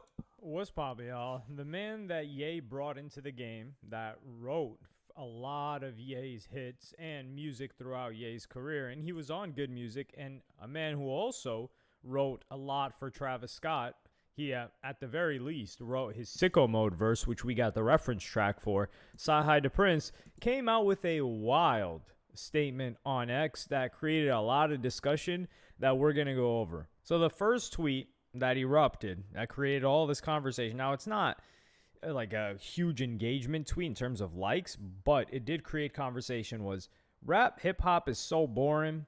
Artists are still rapping about the same topics. It's no creativity, or it's too much creativity. I miss having record labels and A&Rs. Me personally, I do not miss that era at all. And well, actually, there are some aspects of it that I miss, maybe in the pop end of things. But within hip-hop, not so much. But what's funny is that Sci-Hi came from that era, and he has struggled himself with trying to get a deal. I remember when he was trying to put out No Dope on Sundays, which is a great album. If you haven't listened to it, you should really check it out. He was struggling to find a distributor for it. And then even after that, he said he had like 3 or 4 albums ready. He was just looking for a deal. He put out an open letter trying to get a deal. So Sci-Hi is from way back. And he's still of the mind that, okay, I need to have a deal. I need to have somebody push this music for me, because he hasn't adapted, and his mentality also shows that he hasn't adapted. But he goes on and says, I grew up in an era where your lyricists were from the streets. Now it's a bunch of straight A students who dropped out of college their sophomore year to be rappers. You can tell they don't have any life experience. They're just good with words.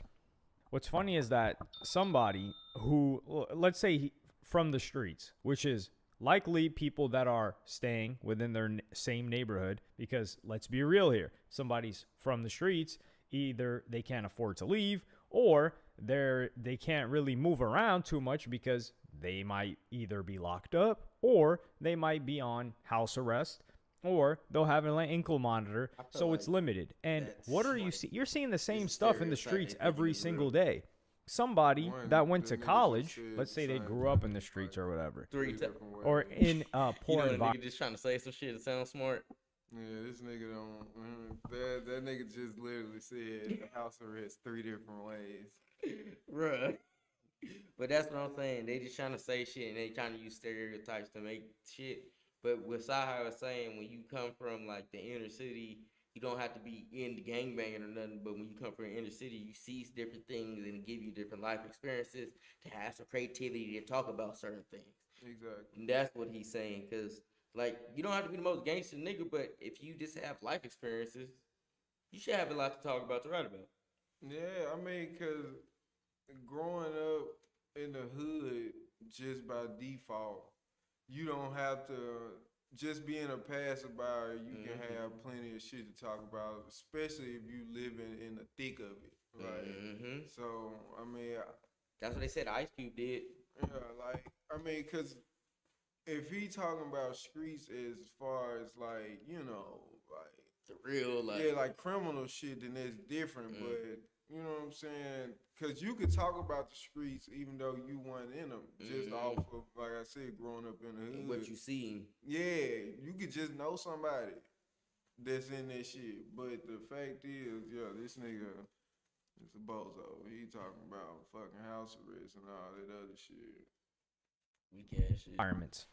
They go to college, they have more life.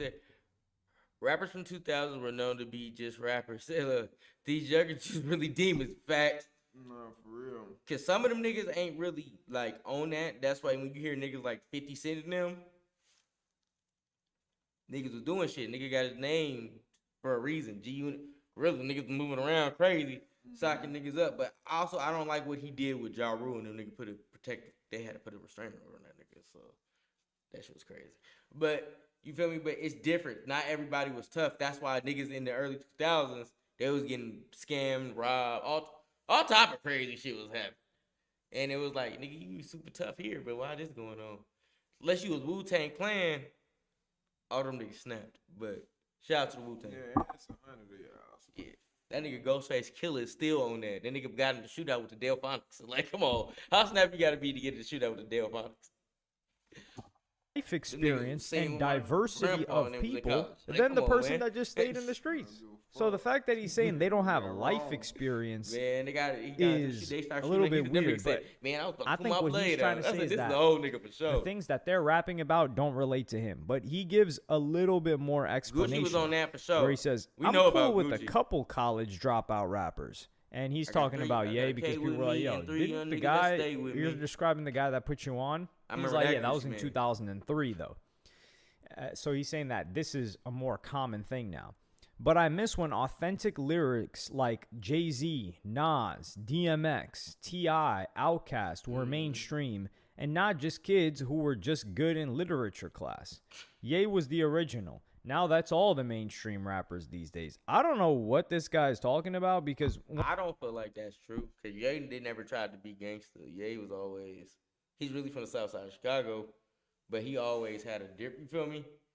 He was more of a I back. thought he was saying the original as the first nigga that was good with literature. Yeah, but if he like all them niggas, but he also kind of, it seemed like he also trying to connect the dots to like, that's the problem with a lot of this shit right now.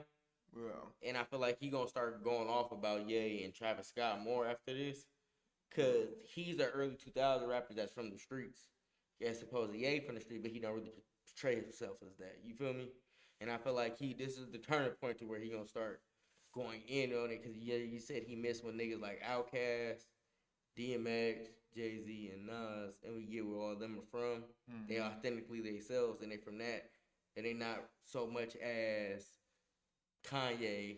He said Kanye turned GD. Yeah, Kanye was throwing them rakes. So I don't know. So it's like, but I feel like this is where he gonna start to crash out. Like right here is where it began. Yeah, I see what the nigga talking about. when we're talking feel about like that's mainstream rappers, who's popping in the mainstream right now? What, Travis Scott? Yeah, this might be a Travis Scott diss actually, because Travis Whoa. What's that? I just built a budgeting app in Base 44. Guys, Nina just... This commercial. Travis Scott kind of dropped out at that time, but Travis Scott is not a lyricist. So when he's talking about a mainstream lyricist, who do we have other than Kendrick Lamar, J. Cole, Drake? Drake didn't drop out of college, or he's not talking about Drake in this scenario for sure. And he calls Kendrick Lamar being a rapper from the streets too. So he doesn't even throw Kendrick Lamar in here. And I don't even think Kendrick Lamar went to college. J. Cole graduated from college. So that's a different person too. But so J. where Cole are kind these of- mainstream rappers He from that the actual neighborhood. dropped out of college and are lyricists?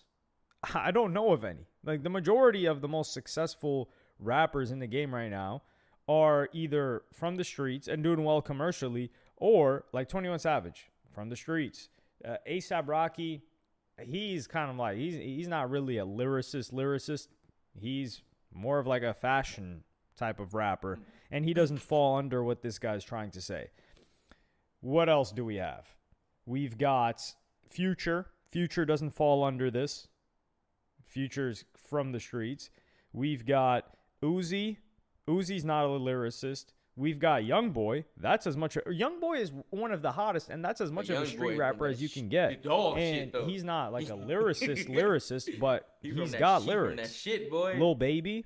Lil Baby falls under this. So where are? This is one thing that he doesn't point out throughout the entire video and throughout his whole tweet storm. Who in the mainstream falls under this? Is a lyricist and is like kind of a nerd or whatever you want to call it. There are none. Zilch. I don't see any. Just look at any popular playlist. Like, you've got Huncho on there, you got DaBaby, you got Big X the Plug. Who doesn't fall under this? Who else do we got? Glorilla, NLE Choppa. Rod Wave is more of like a singer. Like, none of these people. Gunna didn't go to college. Gunna fits the bill of what Sci-Hi is talking about. So who is he referencing? Because he's acting like we're getting bombarded with mainstream rappers that are lyricists, which is already very, very uncommon. And then somebody says, that is a lie. Many early rappers were college kids and performing arts students. And then he says, no, they weren't. Maybe in high school, but most 90s rappers didn't graduate. Okay? It's fair enough. don't think he But, talking I about mean, I bullshit think even in the rappers. I feel like 90s, he less talking people about overall rappers were that's going to not college than street, now. but like they can rap And then somebody good. says, Like, I you thought know, about this, Kanye and you're can right rap about good, most of the and he old got the lyrical guys, experience. except I Andre feel like he 3000 talking being from the about, streets. like, But my Niggas that's personality was portraying shaped by like they Q-Tip. really street niggas. Yeah, But it is a lot of that too. Come to find out with certain niggas after a while. and cause I just feel like for him to come out, I don't feel like it's enough for him to make this statement just because it's so many niggas going to jail for shit they really did. Mm-hmm. I think it's more of niggas that's too real nowadays than niggas that's. I'm still trying to figure out this nigga point, so let me just keep watching because I'm still trying to figure out I feel what like he's it's saying. Yeah, because I feel like really, if we're being honest, like 50-50. It's like it's a lot of real niggas and there's a lot of bitch ass niggas. Yeah, but And then like, I don't know what he talking about though. like and then like the main niggas that he talking about, the in between niggas that's like J. Cole and Kendrick and shit and Drake that's like in that in between. Yeah, like, but what Cuz saying, like, who are the niggas you referring to? Like, if you talking about them, then you should put a name on it. But if you ain't talking about them, then nigga, who are you talking I about? think he talking about Travis. He's the only one that fit. Travis Like, and I mean, Pharrell, but Pharrell don't rap street. man, so it's like, I don't know, Cuz. Only nigga, like, if we breaking it all down, we really, you really talking about Travis, dude. That's The These farce. are just tweets. Like, it'd be different if we can watch a video of him explaining Going on. his point. We gotta read the shit and interpret it out. But I think they said for like an hour he just started, some niggas going like that. The tweet movie of hella shit for an hour. I think he started doing that. Side and De La Soul, these people are old. Who taught me the value I hate in niggas being that do that too. in bringing or being Yeah, niggas that pro-black, discredit unique, the older intelligent, niggas. sensitive. And then he says I hate Andre's that from shit. the And I hate the streets. young I'm not niggas. saying you had to And be I a hate the full-on old niggas that criminal, discredit the but young you niggas. can't be no in the Like house Hollywood at Side rapper. right now. I mean, the goalpost I feel keeps like getting if you moved an older here. artist, fuck with the Because younger niggas. somebody said, yo, say Kendrick's name. Don't steal And then they he says swag, Kendrick but is fuck from with the them 'cause they gonna streets, so keep you you can in the background mix. check. Yeah, he is. Look, And I like don't even 40. think Kendrick Lamar went to He college. be around the young niggas. And then So he another stay in the person says, mix. and street rappers read at a third grade level. To which Sci-Hi says, nah, those are the ones that the labels sign. The ones that the power that be put in our people face so we can fill the prison. I don't even think that. I think they be signing niggas that's really from the street. That's too real. And a lot of these niggas be high out they fucking mind, bro. Yes, definitely heavy on that. Heavy on that. Even the niggas that ain't in the street be high. Bro, the niggas back in the day, the niggas that wasn't in the streets be higher than the niggas that's in the street. You know, literally. So it's like I feel like it's that niggas be high out their mind to read or do anything for real. Cause it really be like that. Niggas pop up to places drunk and high all the time. Off what? We don't know, but they for sure be off that. So Prison system. So here you have Sci-Hi who kicks this off saying he wants less rappers that were able to succeed at rap to the degree that they could drop out of college. And then Wayne he went to says college. that the he got a labels degree later on in sign life the from the ones University of that Houston. are actually in the streets so we can fill the prison system. And I don't feel like going to college is a bad thing, y'all. Like, I feel like he kind of putting the. He could be talking about Yachty too, though. Yeah, I feel like nigga he should have put a name on it. Cause there's a few niggas there, but we can't really tell for real. Cause it's like a vague ass statement he making, so you can't really dissect it. So we gonna see. But he said he wanted more lyricists from the streets. So what is it that this guy wants? He will clarify a little bit later, but this is a very important point that kind of builds the foundation of where Sci-Hi is coming from. If you in the modern day still believe that record labels are saying, okay, how are we going to, what kind of music do we like and are we going to push onto the people? You are so far behind and lost. It's almost like you're drowning. You got to toss this person like a life raft or something, because most of these guys are following date. Like, what is a record label? A record label is a business. Back then, you didn't have any way to really validate your business model. Like, you had to go by taste. Like, I think this will hit because, we've had an A&R who's got a good ear for things. And also music was expensive to make. But when you had people that were selling product already, they signed them. They said, oh, this guy's validated. He's already selling product. He's already got motion. And that's how you got deals like No Limit. People that already had things going on. You had deals like Cash Money. Cash Money got such a favorable deal because Birdman was in New Orleans and they already had motion. That was... And what LaRussell did. Nigga had motion. I need more motion. What you gonna do? I got motion. I got motion. Nigga. I need more motion. What you gonna do, chat? Like, Birdman, I think him signing to Universal was the best thing he ever did. That nigga said I get $100 million from them like every 3 years, 4 years. Like, come on. And when he signed that first deal, he already had money. They gave that nigga $30 million up front for him in the Hot Boys. Like, man. And then they was finessing. They was telling the label that the videos was $1 million. They really cost them $25,000 to shoot it, and they bought a hell of cars. Like, remember the #1 Stunner video? Mm-hmm. They said they bought some cars and What about that bling bling video?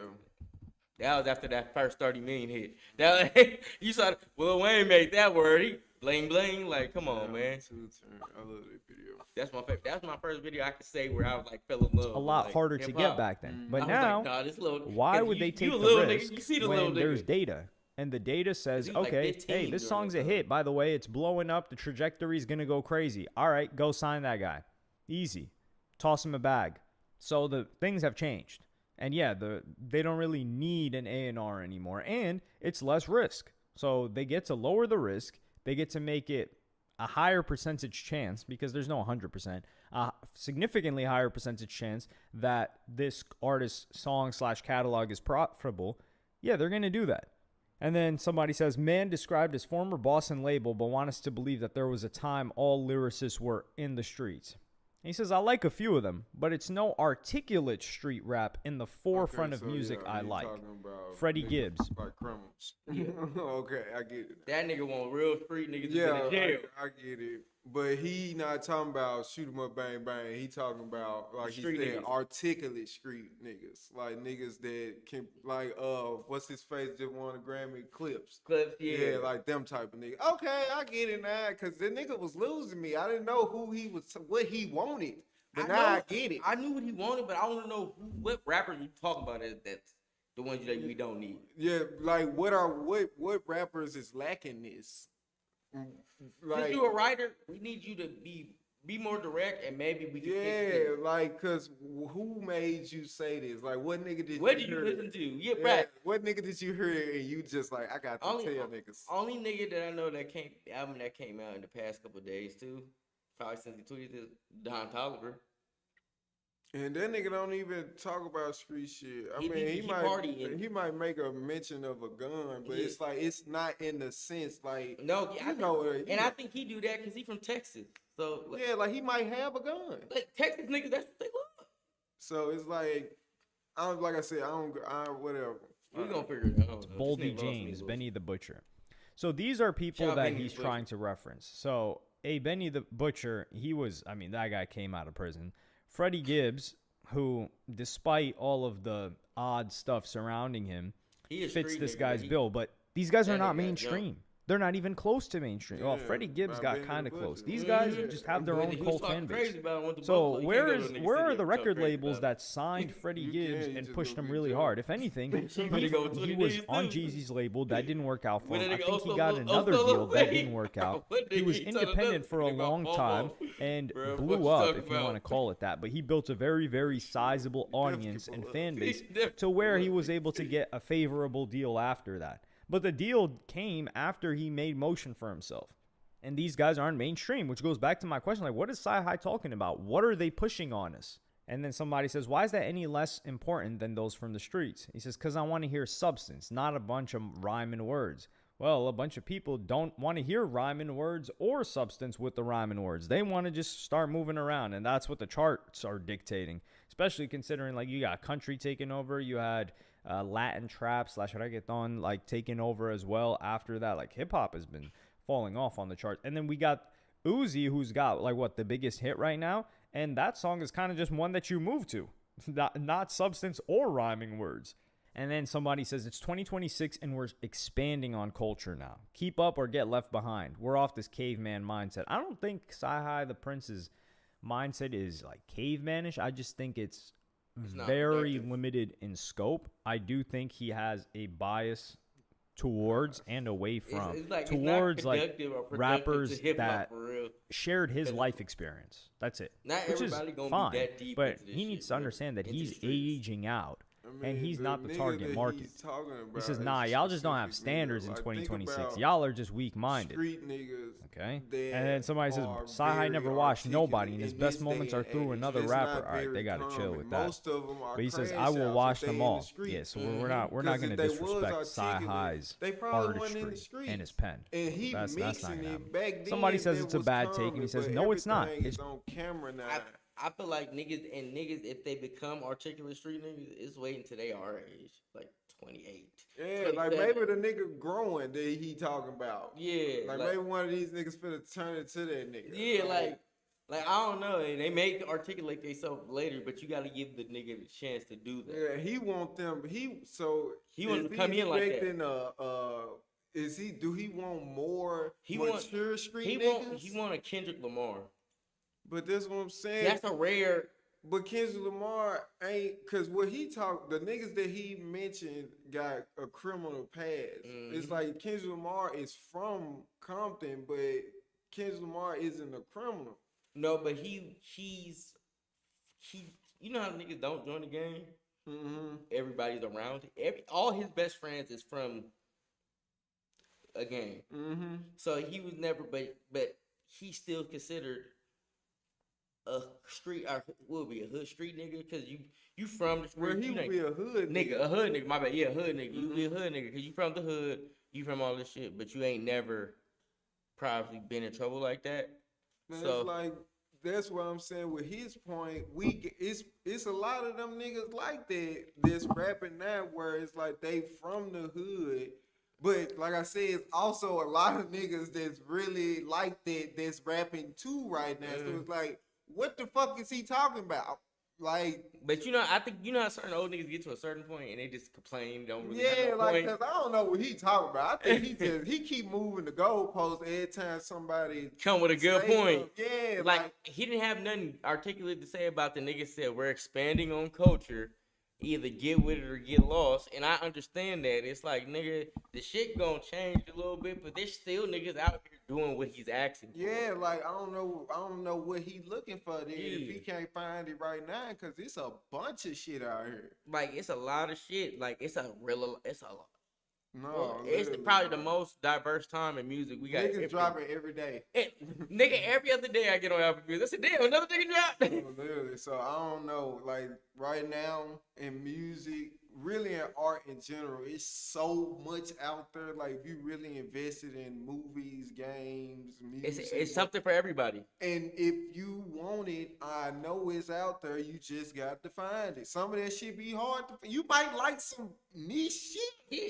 Like, Remember when my brother was here? Remember he was like, I don't really fuck. But remember he was like, no, nigga, it's some hard R&B and some hard rap. You just gotta go find it.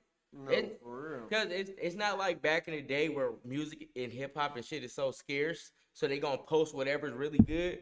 There's a lot of good music, and some niggas don't have the money for marketing. So if you just go down a hashtag on like TikTok or something, I see a new nigga making some raw ass R&B or hip hop every fucking day. Every fucking day, bro. It happens all the time. So it's just about what you looking for. Cause then now you just nitpicking, like you said, changing the goalposts every time, and niggas say, well, what about this? This nigga like, nah, that ain't what I mean. Well, what the fuck do you mean? Cause we lost the translation. So cause he's saying, no, it's not. It's just a lot of college rappers that don't be rapping about shit. They just have an extensive vocabulary. And the street artist label sign are the only one they feel have a name in the street. Okay, my thing is, what is not rapping about shit? That go back to the conversation we was having earlier about how LaRussell felt about Wayne. It's just like, what is your definition of substance? Because if you say Lil Pump, that ain't rapping about shit. Yeah, but that's what I'm saying. It's just like that's obvious. Let's make it a little more complex. Let's use somebody that's telling Future. No, hold on. Let's go with Cud that passed, King Von. Took her to the O That's literally a story. That's storytelling, lyricism, and on top of that, it's a good song. It is because he take you through the whole day of what he went through that day.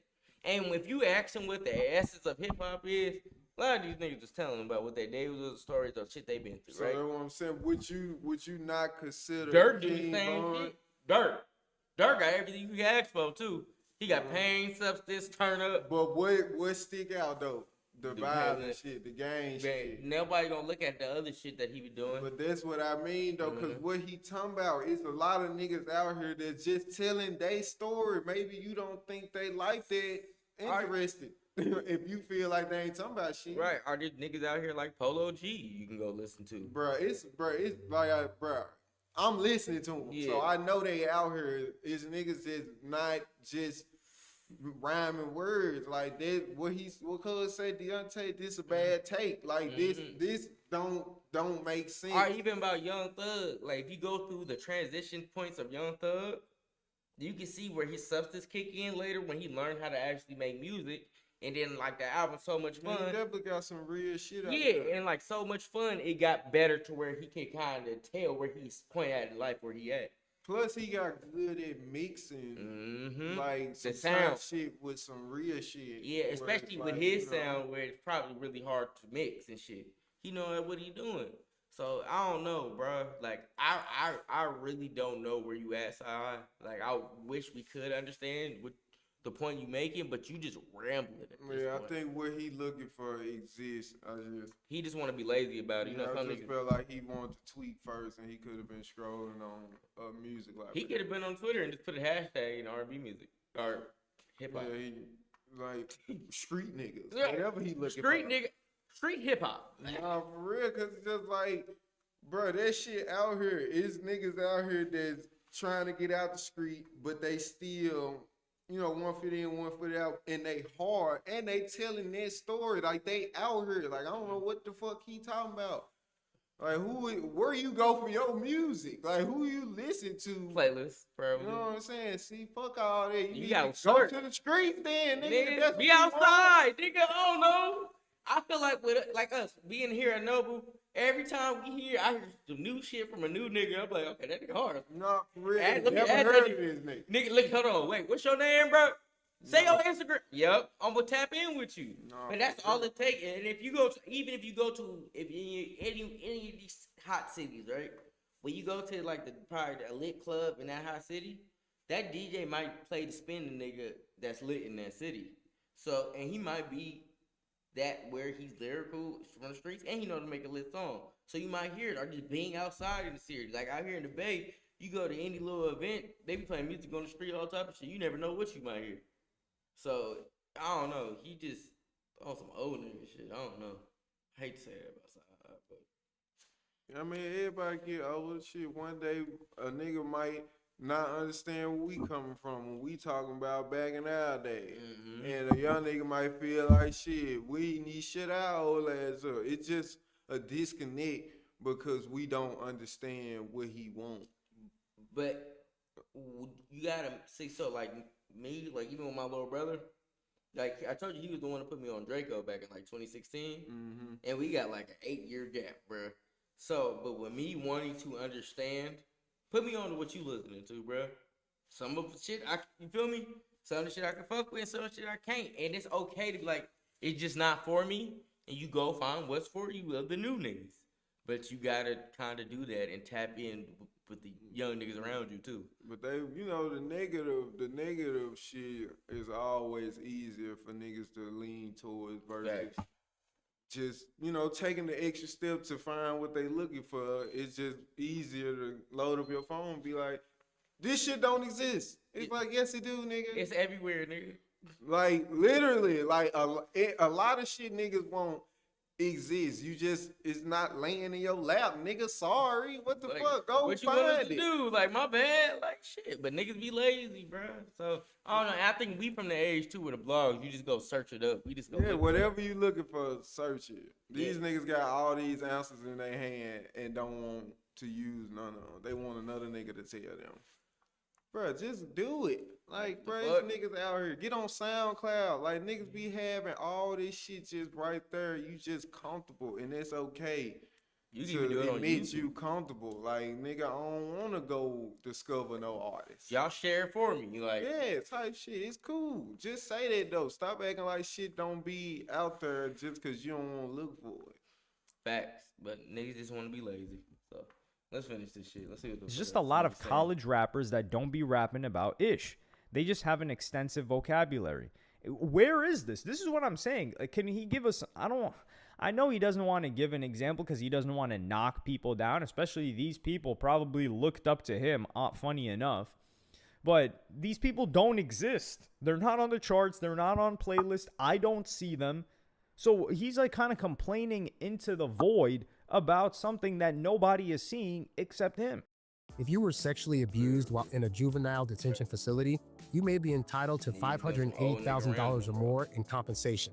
Billions of dollars have already been paid to survivors in similar abuse cases. And the street artist labels sign are the one they feel have a name in the streets. Yeah, because that's what people care. They don't care about some street artist. This is the thing. This guy's like changing the definition. So he's saying, okay, you're not doing crime, but you're surrounded by crime, and you're rapping about the perspective of seeing that, which is kind of like Kendrick Lamar, especially Good Kid, Mad City. Not at all. And he's saying that that's being spread out, and he wants more of that. But people who's didn't go through that, he wants less of that. Or he's saying that there's a lot of that. I don't think so. And also, hip-hop has grown a lot in popularity in the past, well, since Sci-Hi was a youngin'. So 20 years, like 2010s, it grew a lot. So a lot of these college rappers, if he wants to call them that, they grew up on hip-hop. So it's spread, and that's just how successful it was. And he says he wants rappers to rap about dying over a street that we don't own. And then somebody says, no, I just don't want to hear about your corny life either. It should be a balance. There is a balance. And this is the thing. Every type of rap music. Don't think these niggas life is interesting. Right. Okay, now we get somewhere. That's just what it is. Maybe that don't interest you. But now he's switching it. He moving the goalposts because at first he was talking the niggas he named were street niggas, and now he's saying a street nigga don't necessarily mean you a criminal. I'm saying you surrounded by. You saying perspective. And now he's saying that he don't want to just hear about your corny life. It need to be a balance. A balance of what? If I'm not in the streets and I'm only saying my perspective, what else? What would make that more lit besides me lying and saying I'm doing this shit or I did something? Right, like I'm from the streets. Like, yeah, like what the fuck he talking about? He don't even know. It's cool if he would just be like, yeah, I was tweaking, my bad, don't mind me. Yeah. But now he just gotta keep going. Stupid ass shit. Is available if you look hard enough. You really, Sci-Hi the Prince, the best prescription for him is just hand him TikTok. This is the problem. The guys that fit the bill that Sci-Hi the Prince is talking about are not good at marketing their music in the modern day, which is also why Sci-Hi the Prince is not good at marketing his music in the modern day. And they expect somebody else to do it for them, which nobody's going to do it for them because the people that are going to do it for you are the ones that want to have the most commercial return on their investment. So they're most likely going to go to the rapper that makes better music, that's palatable to more people, that is usually probably just, and if they're involved in the streets whatsoever, like for example, let's say a 100K track, right? Like he's managed a lot of street artists, or even a Sean Cotton from Say Cheese TV. They're going to sign the ones that have hits and have street credibility. So that just leaves you in no man's land. And then somebody says, isn't this a good thing? Blacks aren't in poverty anymore? LMAO, I don't understand the old people of today. And he said, man, you young bucks just don't have a life because y'all are on, I'm guessing, these computer devices and video games all day. Well, yes, there's a big shift in what's happening. And honestly, these computer devices and video games have probably saved a lot of people from going to prison. So the whole prison thing that he's talking about, if it's so entertaining and you're broke and you've got an iPhone and you can play all of this other stuff like Minecraft and all that and Roblox and it keeps you out of the streets and potentially getting into legal trouble, shouldn't we be supporting that? Anyway, they ask him, what do you think of Rock Marcy, Conway, Billy Woods? Fuck all that Makami, bullshit. But can Roam I sing along Streets, with because this? I like Cool, them, I'm but they with are it. underground Can I follow severely. it? Yes, What? this is our Yep, point. bet. That's why niggas So the love people Future. that he's talking And he about even have some exist. lyricism So he in said, his "Oh, I music, wanted but more of them." He give People us name a the ton of both. them. He even named some of them. Boldy James, what's his name? Benny the Butcher, Freddie Gibbs, and then Even people them gave niggas him got, like like, a 6 cult, more like, names. following, And he like- says, "Yeah, so we got 10 Hold on, artists so like, far. I post 10 clips. artists." Me and T Slap listen to West Side Gun and Griselda and Benny the Butcher a lot. And me and him got this ongoing joke. He said, "Have you ever put a brick in an air fryer?" Like, not everybody gonna fuck with that type of lyrics, but the way he I just said- like the way he rap. yeah, like it's the voice and his words. Shooting at the Lambo truck till I retire. Like it's this the way he rap and his voice. So and like not everybody can fuck with that. But it's niggas like us that make music that might really fuck with it. And there's niggas like T-Slap who loves rap, this real hip hop, just from the essence of it, who's gonna fuck with it. But that's not a mainstream. Yeah, attraction. that's not a majority. That's just because that's why most lyrical artists don't be some of the biggest artists. Mm-hmm. It's like, bro, let's just look at the numbers, look at the math, bro. Let's keep it 100. Everybody know that, but it's just like whatever he talking about, he acting like he don't know that. Like, nigga, stop acting like a goofball. You know That's what that he ain't do. the lane niggas want to be in anyway. That's why it's been more niggas leaning And towards the streets. And I got another point. Why you write for them type of niggas then? Right, so nigga, you just as bad. You taking the cheddar stack to do whatever. So you pushing the same message you complaining about. At the end of the day, That's why I'm trying to see what he talking about. What's his point? Why he use his phone? why he used his phone. Sometimes niggas They're use their each phone, dropping take an it away album. like You got damn, I need plenty to of come up to music you. right Hey, there bro, that fit give me that your right quick. bill. Go, But his issue here Bro, is let me tell one you, of motherfucker, commercial man. Don't viability remember when because he you says take they are battery out underground of the phone. severely. Yep. Nigga need to get their battery took out their phone. Facts. I just take that nigga SIM card now. That's what you gotta do. Just take a nigga SIM card and give me the phone back. Niggas still call people. Nah, turn that Wi-Fi off. Hey, bro, burn that motherfucker. Throw that bitch in the pool, nigga. Yeah, they are underground because they do not appeal to the masses. That's it. And there is no amount of labels, there's no amount of money they can throw at it to force people to like it. That's just not how things work. The market's going to dictate what the market wants, and they don't want that. And you don't. could say the reason why it succeeded back literally. then wasn't even just because of the market, because like hip hop was smaller and it was like more street based. It was probably just because that's who the gatekeepers chose. Like, for example, when you had people like Ebro that were so out of touch with a Lil Yachty. He was another nigga that too. The fact that he's from the Bay, like a lot of niggas don't know that, bro. He from out here supposedly. So I thought he was from New York. no, you think I think he been out there so long. So you feel me? But like I don't know. He was another nigga that was fucking up the shit when certain niggas was coming up. Like niggas was good at making songs, but you was low key hating, and then you told Uzi he wasn't gonna be here. This nigga. I mean, he went on after that to get a diamond record. Not everybody. If y'all know, that's 1 million hard copies. Like 1 million sold. Not 100 million streams. That nigga sold 1 million records. No, it's Timmy. It's Diamond Timmy. Oh, yeah, my bad. 10 million. 10 million hard sales, nigga. That's so hard to get today. That was hard to get in the early 2000s, nigga. I think only. I feel like this shit even more. I feel like Timmy ain't even know. We gotta Google it, girl. How many album sales is a diamond certificate? I think it's 10. Diamond record. I think it is 10 million. I think you're right. But I need to know now because it's like 10 million don't even sound. That's a lot of hard copies. 10 million. It is okay. Yep. But yeah, cuz like, what's that junk? The XO tour like? Mm-hmm. Like, That's the one. That's the one that's diamond. And I think I just want to rock it like double platinum. Like, come on, cuz. Like, and then like even you was low key hating on Travis when he came up there. Nigga became the biggest shit in the world. It's just you don't, bro. Everybody vibes to different shit for different reasons. Everybody's Facts. not trying to go through a hip hop lesson, and that's the hardest pill to swallow if you a hip hop child, cause you want the world to see hip hop the way you see it. Facts. And they just see it as music.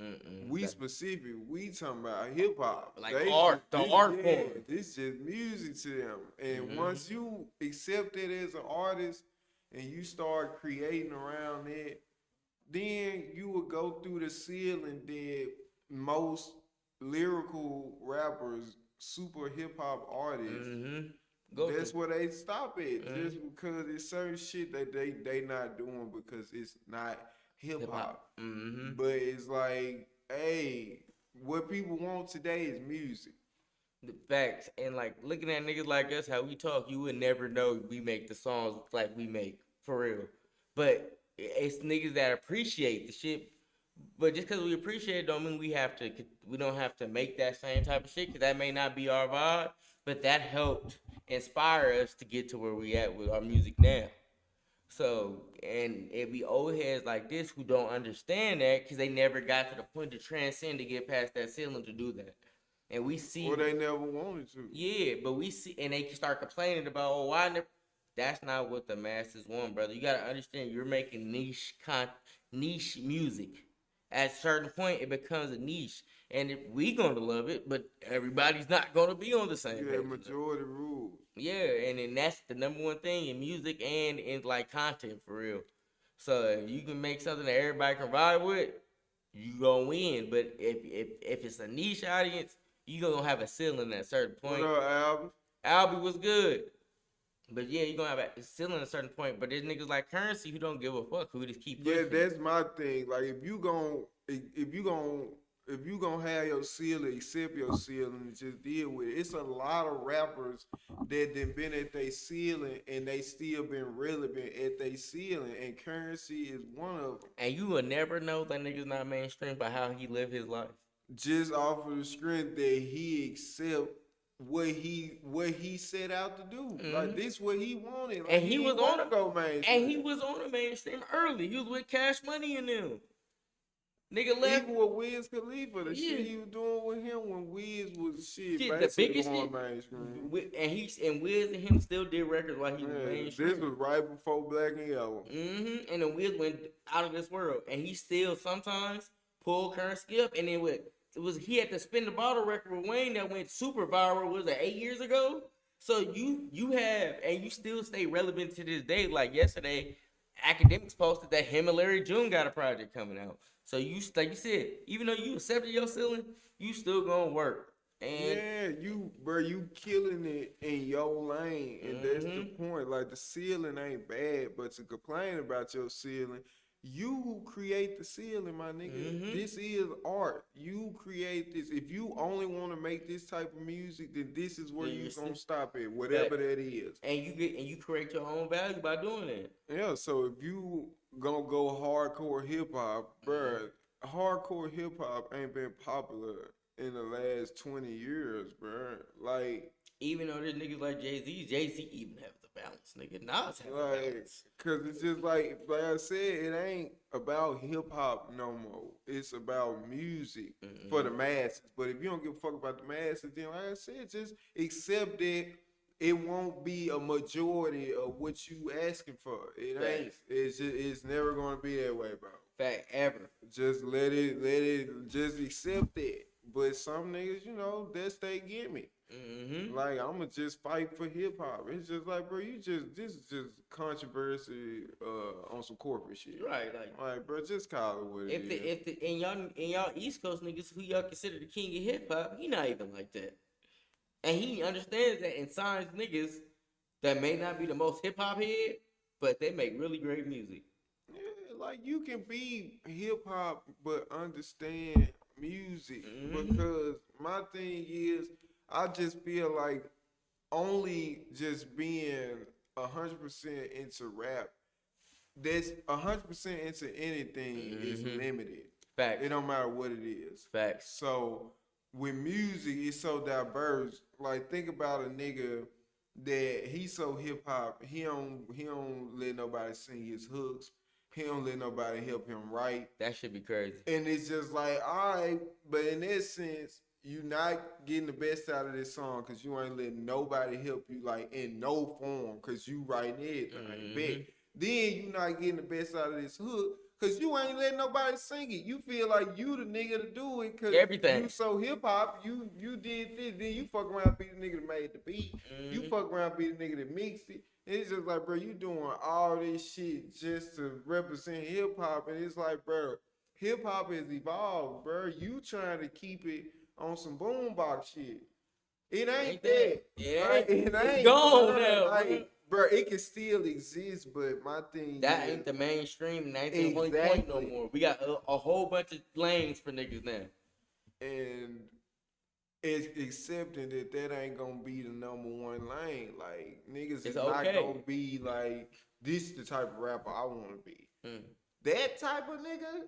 It's like, bro, that's a special type of nigga. That's why when we do get them type of niggas, it's a big deal because we don't get them like that. Yeah, and we appreciate the fuck out of them niggas. Exactly. But you got to be the best of the best to be that. All I'm saying is, bro, just wait. Some of these young niggas is gonna turn into what he asking for. Like, for example, T Herbo. He's a real lyricist, but remember what he was rapping about when we first heard G Herbo? That's what I'm saying. He evolved. And he know how to make actual records now. I fuck with Herbo. Tough. Like, come on, even niggas like Chief Keef. Exactly. Like, he evolved so much, and he make, like, fun hood music now. It's like it evolved. He figured out where to go with it. Niggas don't want to hear me dissing niggas all the time. Yeah, his songs, like on that last album, he one motherfucking. Then none of his songs sound like he ready to go to jail. No. He sound like he having fun, having the time of his life. You know what I'm saying? He sound free. Yeah, we love that for niggas. I don't know. Once a nigga get to that point, it's raw. It's cold. Like, I don't know. Niggas just be hating too much. Like. And always have an opinion about some bullshit and don't have a goal for what they're talking about. Like, he didn't have to have his phone. He could have left his phone. Take that motherfucker. A little Uzi, things like that. They would have never given that a chance on radio to see if people would receive it well. So back then, you could say that these people only succeeded to the level that they did because of gatekeeping and also because of other politics behind the scenes. Some people were bullying these people into playing music. Some people were paying these people to play music. Some people were threatening them.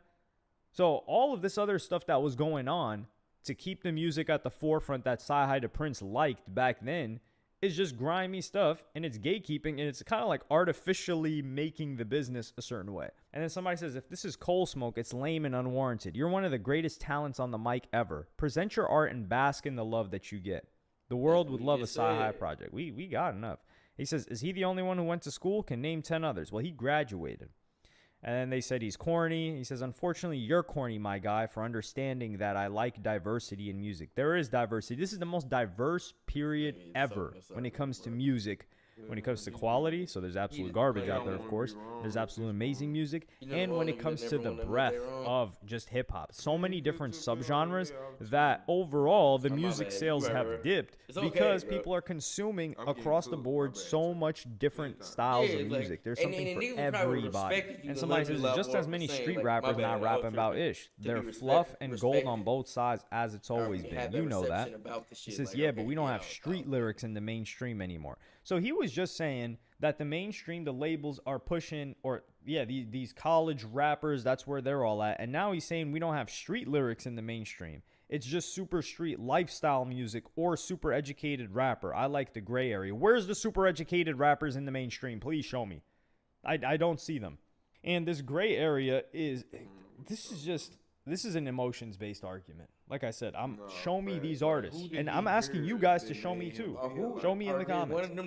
He says, I said what I said. I don't think just extreme street rap or extreme college rap is all hip-hop has to offer.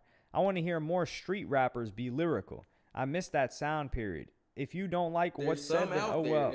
So he wants street rappers to make music that is going to perform worse than the music that they make, so that they can eventually get dropped by their record label so that they can go back to being underrated severely.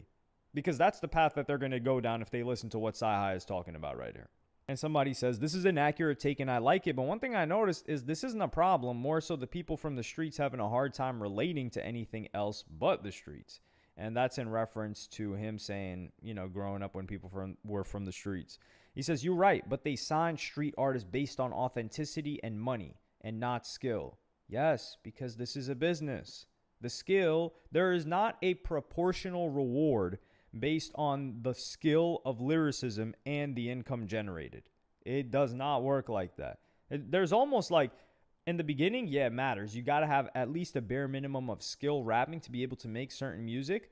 And then it just tapers off like crazy. Like somebody like Sci-Hi who's at the top versus somebody like a Travis Scott who's on the lower end.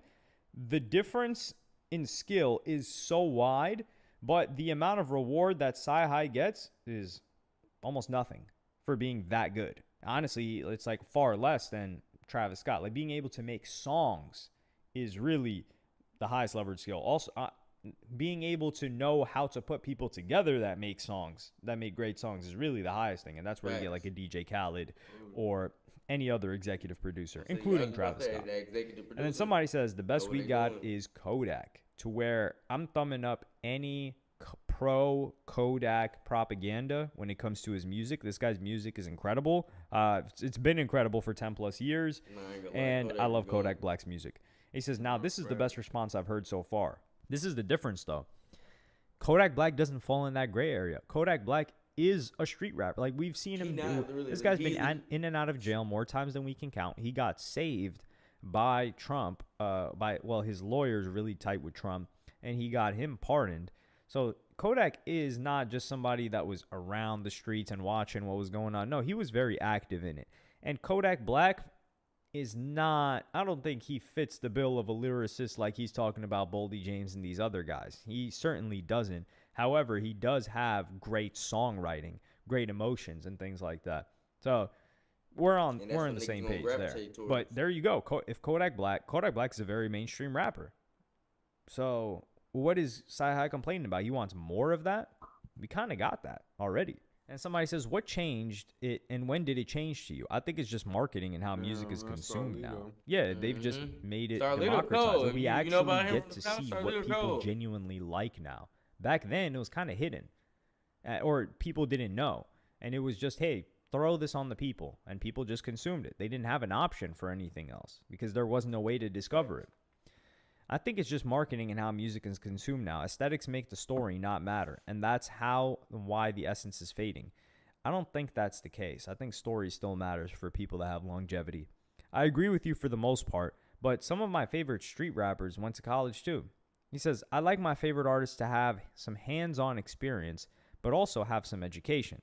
That's why my favorite rappers were Jay-Z, Nas, T.I., Outkast, Jadakiss, Trick Daddy, Juvenile, which Jadakiss, these guys are on podcast mics now because their music doesn't resonate with an audience anymore. Because I heard the self-taught guy versus somebody who plays sheet music. This is snobby. This is a new kind of snobby.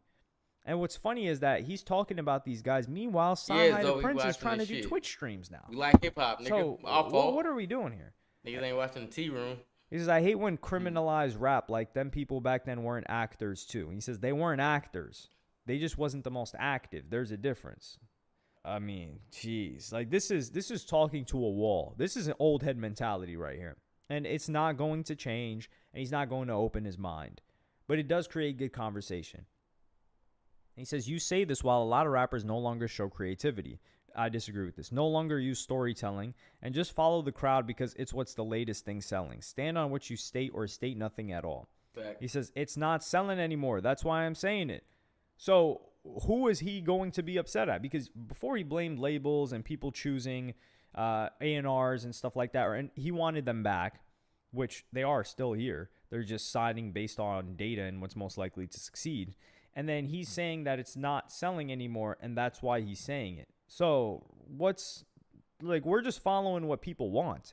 And what's more likely is that the majority of people, the masses, never wanted what Sci-Hi is looking for. It's just a niche thing, and it will always remain niche. So that's what I've got to say about the situation. I think Sci-Hi the Prince is, I'm not going to say bitter. I don't think he's bitter Yeah, at at all. least 300 pounds. Although I 500 do think he maximum is deserved crazy. more success in his career for his skill level. I think monetarily he's compensated well for the hits that he's been able to write. But it seems like I he think has he roasted a Kamo. I'm pretty sure he disdain got some for rappers that, because I just can't Shit might be running think out. of rappers that They he's talking running about that out. are just like rapidy rappers. Like, if I were to give you an example, it would be Token. Like, Token fits exactly what he's talking about. Who the You're like, fuck this is guy's Token? maybe college, or he dropped out of college. I don't know. You know who you're talking He's about? just like a rapidy rapper with a bunch of lyrics. I cannot listen to the guy's music. Shit, I think he is Toby? very Token. skilled. Yes, I do. know that But nigga. when I hear a Token Toby. song, I hear something that I want to turn off. That's just is what it is. I'm not even going to say he's like corny or whatever. don't either. People can have their own opinion on that. But that is who No fits. Toby. That's the first don't name know that I no can think Toby. of. That fits it. Maybe he might be talking about Joyner Lucas too. But Joyner Lucas, he's got some songs here and there. And on top of that, Joyner Lucas, is he from the streets? I don't know. He's from, I mispronounce it so many times. I call it Worcester, Massachusetts. It's I one already of know those where things like Joyner war. Lucas is It's from. spelled WORCESTER. They It's already like think, there's so many Massachusetts, nigga, cities in I thought you England gonna that I say just can't some other pronounce shit. because of how it's spelled, even though it's in English. But yeah, I think I don't know, but that's another person you could say maybe fits the bill. But neither of these guys are mainstream, so I'm just left kind of confused. Yeah, And he this on just some seems old like a shit. venting session, but entertaining nonetheless. And I'm happiest that Kodak gets his props here. But let me know what y'all think about. All right, so we finally done with that shit. Shout out, hello, y'all seen the extras. That's Kanye and Travis Scott Ghostwriter erupts on Twitter. I knew it was gonna be Sci-Hi, and he doing some old nigga shit. Nah, for real. This nigga, I don't know. One, the nigga talking in circles and he moving the goalposts. But I also feel like what he asking for, it do exist. It always exists. And, you know. Hey, that Yeah. only been up a day though. That nigga Yeah. still going up. You still going up. Hey, man, I'm just saying. People probably don't like Sci-Hi the Prince like that. I don't know, shit. But yeah, that nigga, I think he just, probably in his feelings about something and just went on a rant. Yeah, per usual. That's what, niggas get their phones and just start tweaking out. Yeah. But yeah, y'all let me know in the comments how y'all feel about that. That's hello, y'all seen the extras. Kanye and Travis Scott Ghostwriter reps on Twitter. We are the Real Honesty Reactions, Real Honesty Network, Almighty Omilly, and Underwolf. We out. Peace. All right, we got that long ass clip. How you feeling? What else we got? We got some what the shit. Yeah, hold on. Oh, that's like, We could do some NBA shit. I don't know though. They might clip this shit. I don't know. This whole weekend. I don't know. That was 28 minutes. Gonna take it long.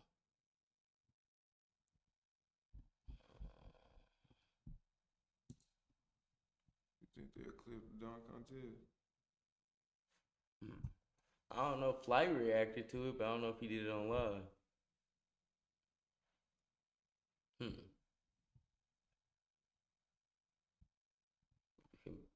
Shit. I want to, but then we got clip last out there to NFL shit. For real, what was that their biggest hit shit? Yep. I was like, damn, that's not even no current shit. Yeah, see. Damn. Okay. Let me see if I find something else.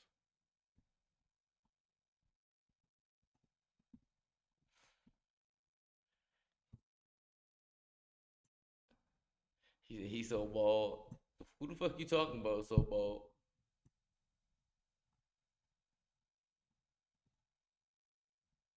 We seen and it's interesting. That seems sure. Think them nigga clip the WNBA? Huh? You think they clip it for the WNBA? Probably. They need every penny they can get right now. I fuck with WEPA. Let me see. Damn, I don't really want to react to the NBA shit. Let's see.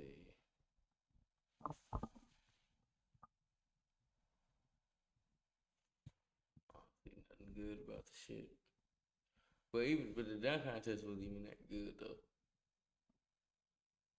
Yeah, 'cause I don't really watch the highlights of 3-point shootout. That was way more exciting. Not Yeah, even it was though. hard. D-Book choke. At the end, he was cooking the first round.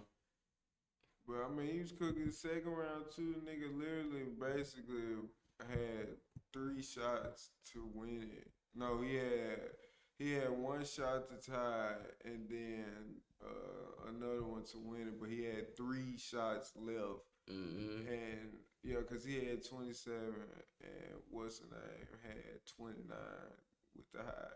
This nigga had 27 already with 3 balls left. And he missed all. He just needed one of the money balls to go in, bro. He just to tie it, bro. They might missed all them. I couldn't believe that shit. Nigga choked under pressure. Yeah, cause when I was watching, I had already knew Lil Wayne, but when I was seeing how it was going, I'm like, how the fuck he finna win and he fucking time? Bro, when he did that shit, I was like, oh, hell D-Book came out cooking shit. No, that's how the nigga got up to 27. Mm-hmm. Like, brother, the man had 3 shots. That shit blew my mind. I'm like, I know he was feeling that shit. His shit is just like, bro, it's crazy. I just did that. Cause this your money ball rack, so it's supposed to be like where you come back. Spot. Yeah, this where you come back. You set where your money ball rack is. Man, that man did that shit. That was hard though. That was way more exciting than the shit I seen from dunk contest. Yeah, the dunk contest shit was out of pocket. Oh, you want to react to that LaRussell clip? Man, I don't know. Yeah, that's space and shit.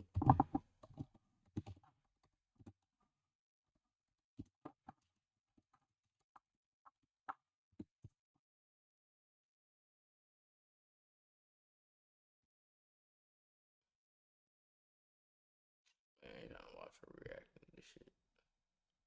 I thought that was the clip up there. I think that's their page that posted it. Which one? Keep going out. That one right there.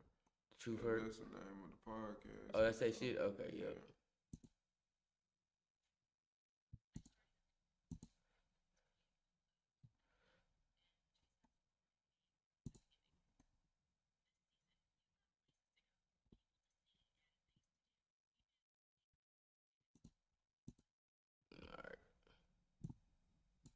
Alright, we're gonna react to them.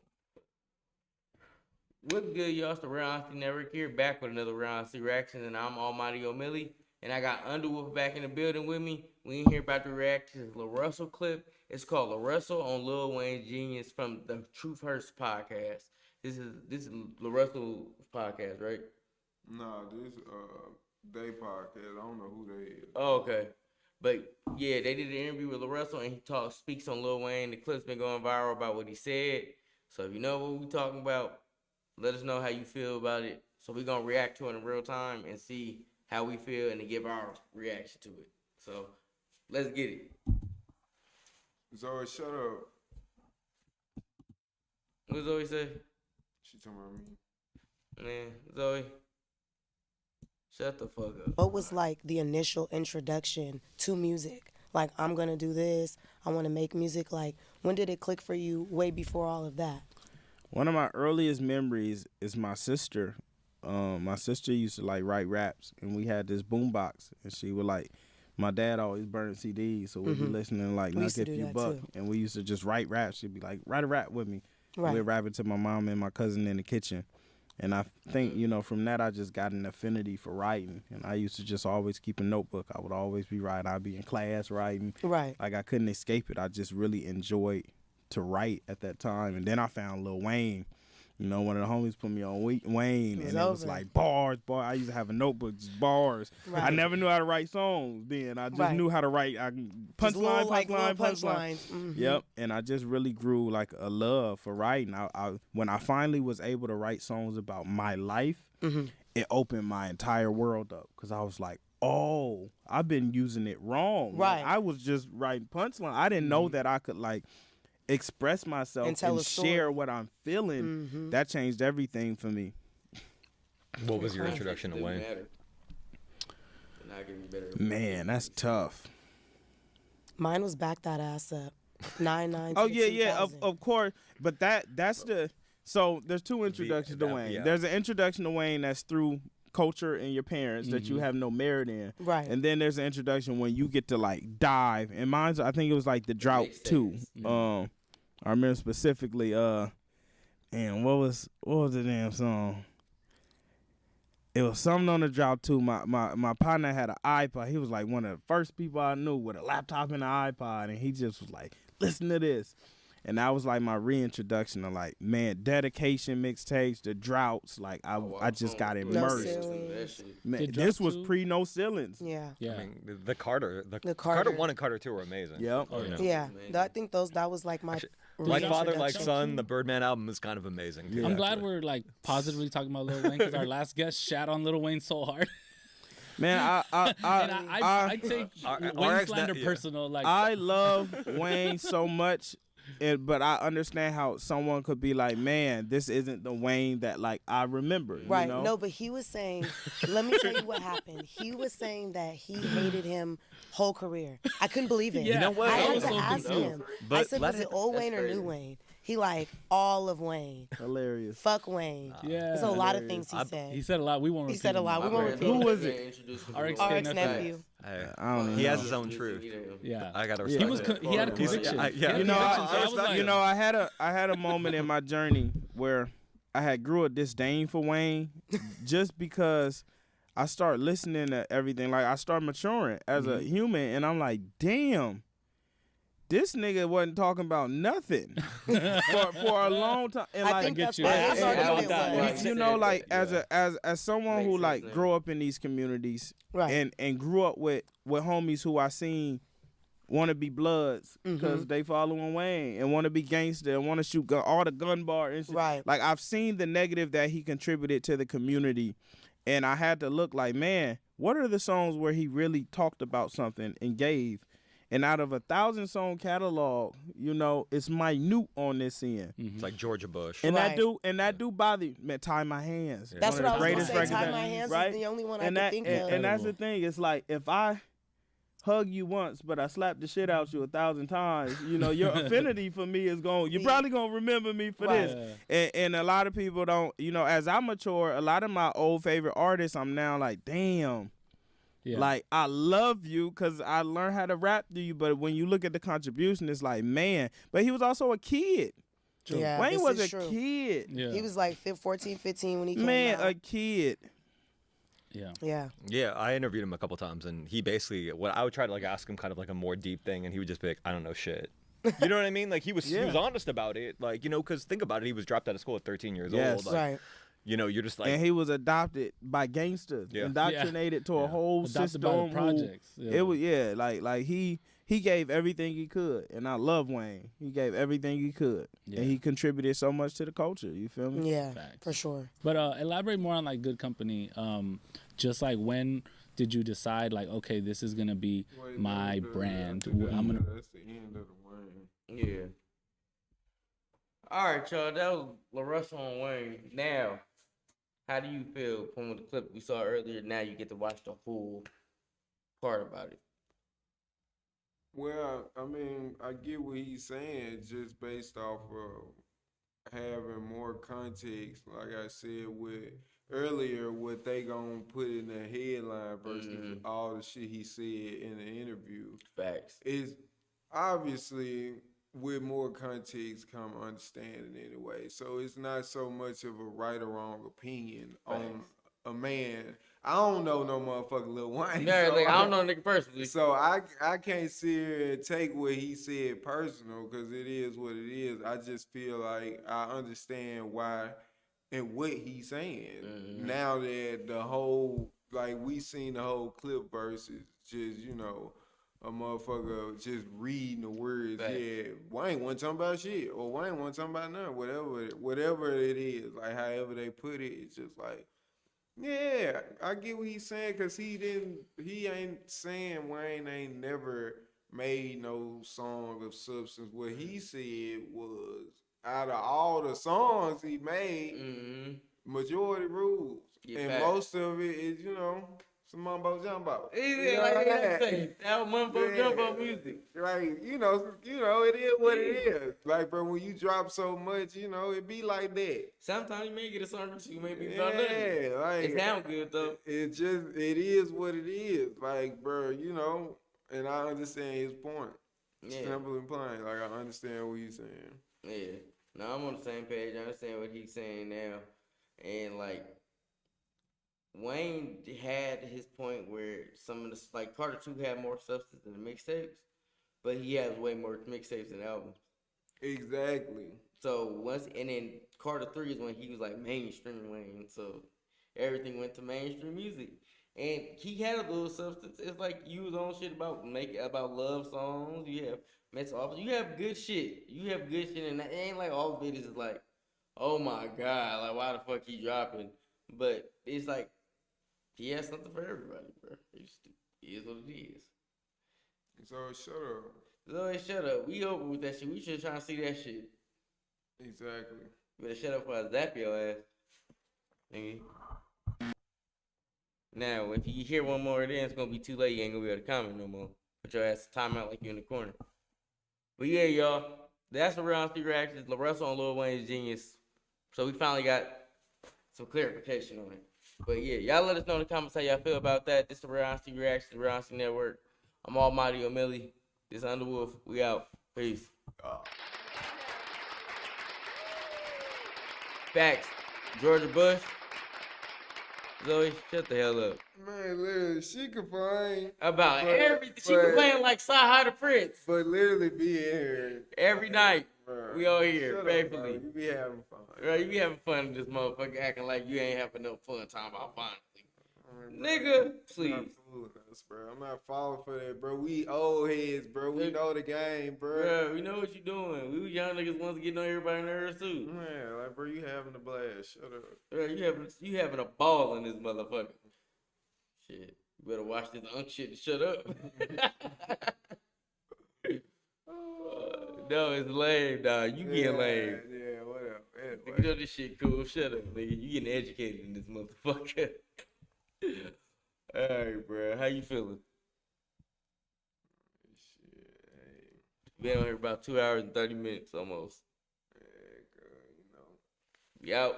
Yeah, you know what time it is. Yeah. Alright, y'all. We about to get out this motherfucker. We'll see y'all. I'll be on this motherfucker tomorrow. I'm off work. I can get up here early. So I'm gonna see what bro if you wanna pull up again and see where T-Slap at with him. Try to get him this motherfucker by like 6. Get out here early. Finally, bye. Man, shut up. Yeah, you gonna be back in this bitch tomorrow. Man, we'll see you tomorrow. We see you tomorrow at 6, nigga. Real talking about some, hey y'all. Hey y'all. I'm back. Man. But yeah, y'all have a good night. Good morning. Do whatever y'all do. We gonna take our sleepy ass the fuck up out of here. So yeah. Peace out, niggas. We'll see y'all tomorrow. Peace.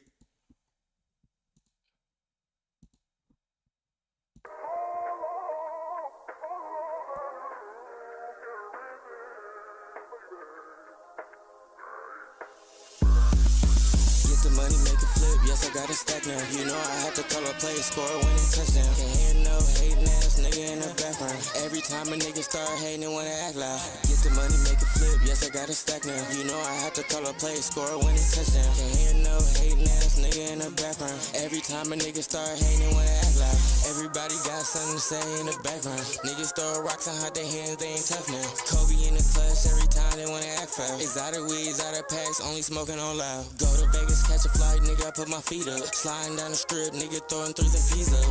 Out with my bitch and she swear I'm doing 3 months. You gotta be this way when you tryna run some ends up. Driving like a storm, had the Charlie burnt the whole clutch. Yellow coupe in the sun, nigga, I'm tryna turn up. Hit her engine growling every corner when I pull up. Slapping Mary drain the whip, tryna go down. Get the money, make it flip, yes, I got a stack now. You know I had to call a play, score a winning touchdown. Can't hear no hating ass nigga in the background. Every time a nigga start hating, wanna act loud. Get the money, make it flip, yes, I got a stack now. You know I had to call a play, score a winning touchdown. Can't hear no hating ass nigga in the background. Every time a nigga start hating, wanna act loud. You a hating ass nigga, why you mad at the bitch? Go outside about the bitch, cause she choosing the shit. Ayy, watch how you choosing the bitch, end up losing the bitch. Now you boo-hooing shit. Ayy, oh green ass, trick off, crying ass. Where you going off, stalking ass nigga with your talking ass? I'm a walking ass, standing on 10 ass nigga. L's gon' come, count the wins, little nigga. Ayy, yeah, point is, running to the ceiling. Hit the hoe, spit the hoe, stay up at your feelings. If you get it, you get it. Dream chasing, I don't want no dealings. Get the money, make it flip, yes, I got a stack now. You know I had to call a play, score a winning touchdown. Can't hear no hating ass nigga in the background. Every time a nigga start hating, wanna act loud. Get the money, make it flip, yes, I got a stack now. You know I had to call a play, score a winning touchdown. Can't hear no hating ass nigga in the background. Every time a nigga start hating, wanna act loud.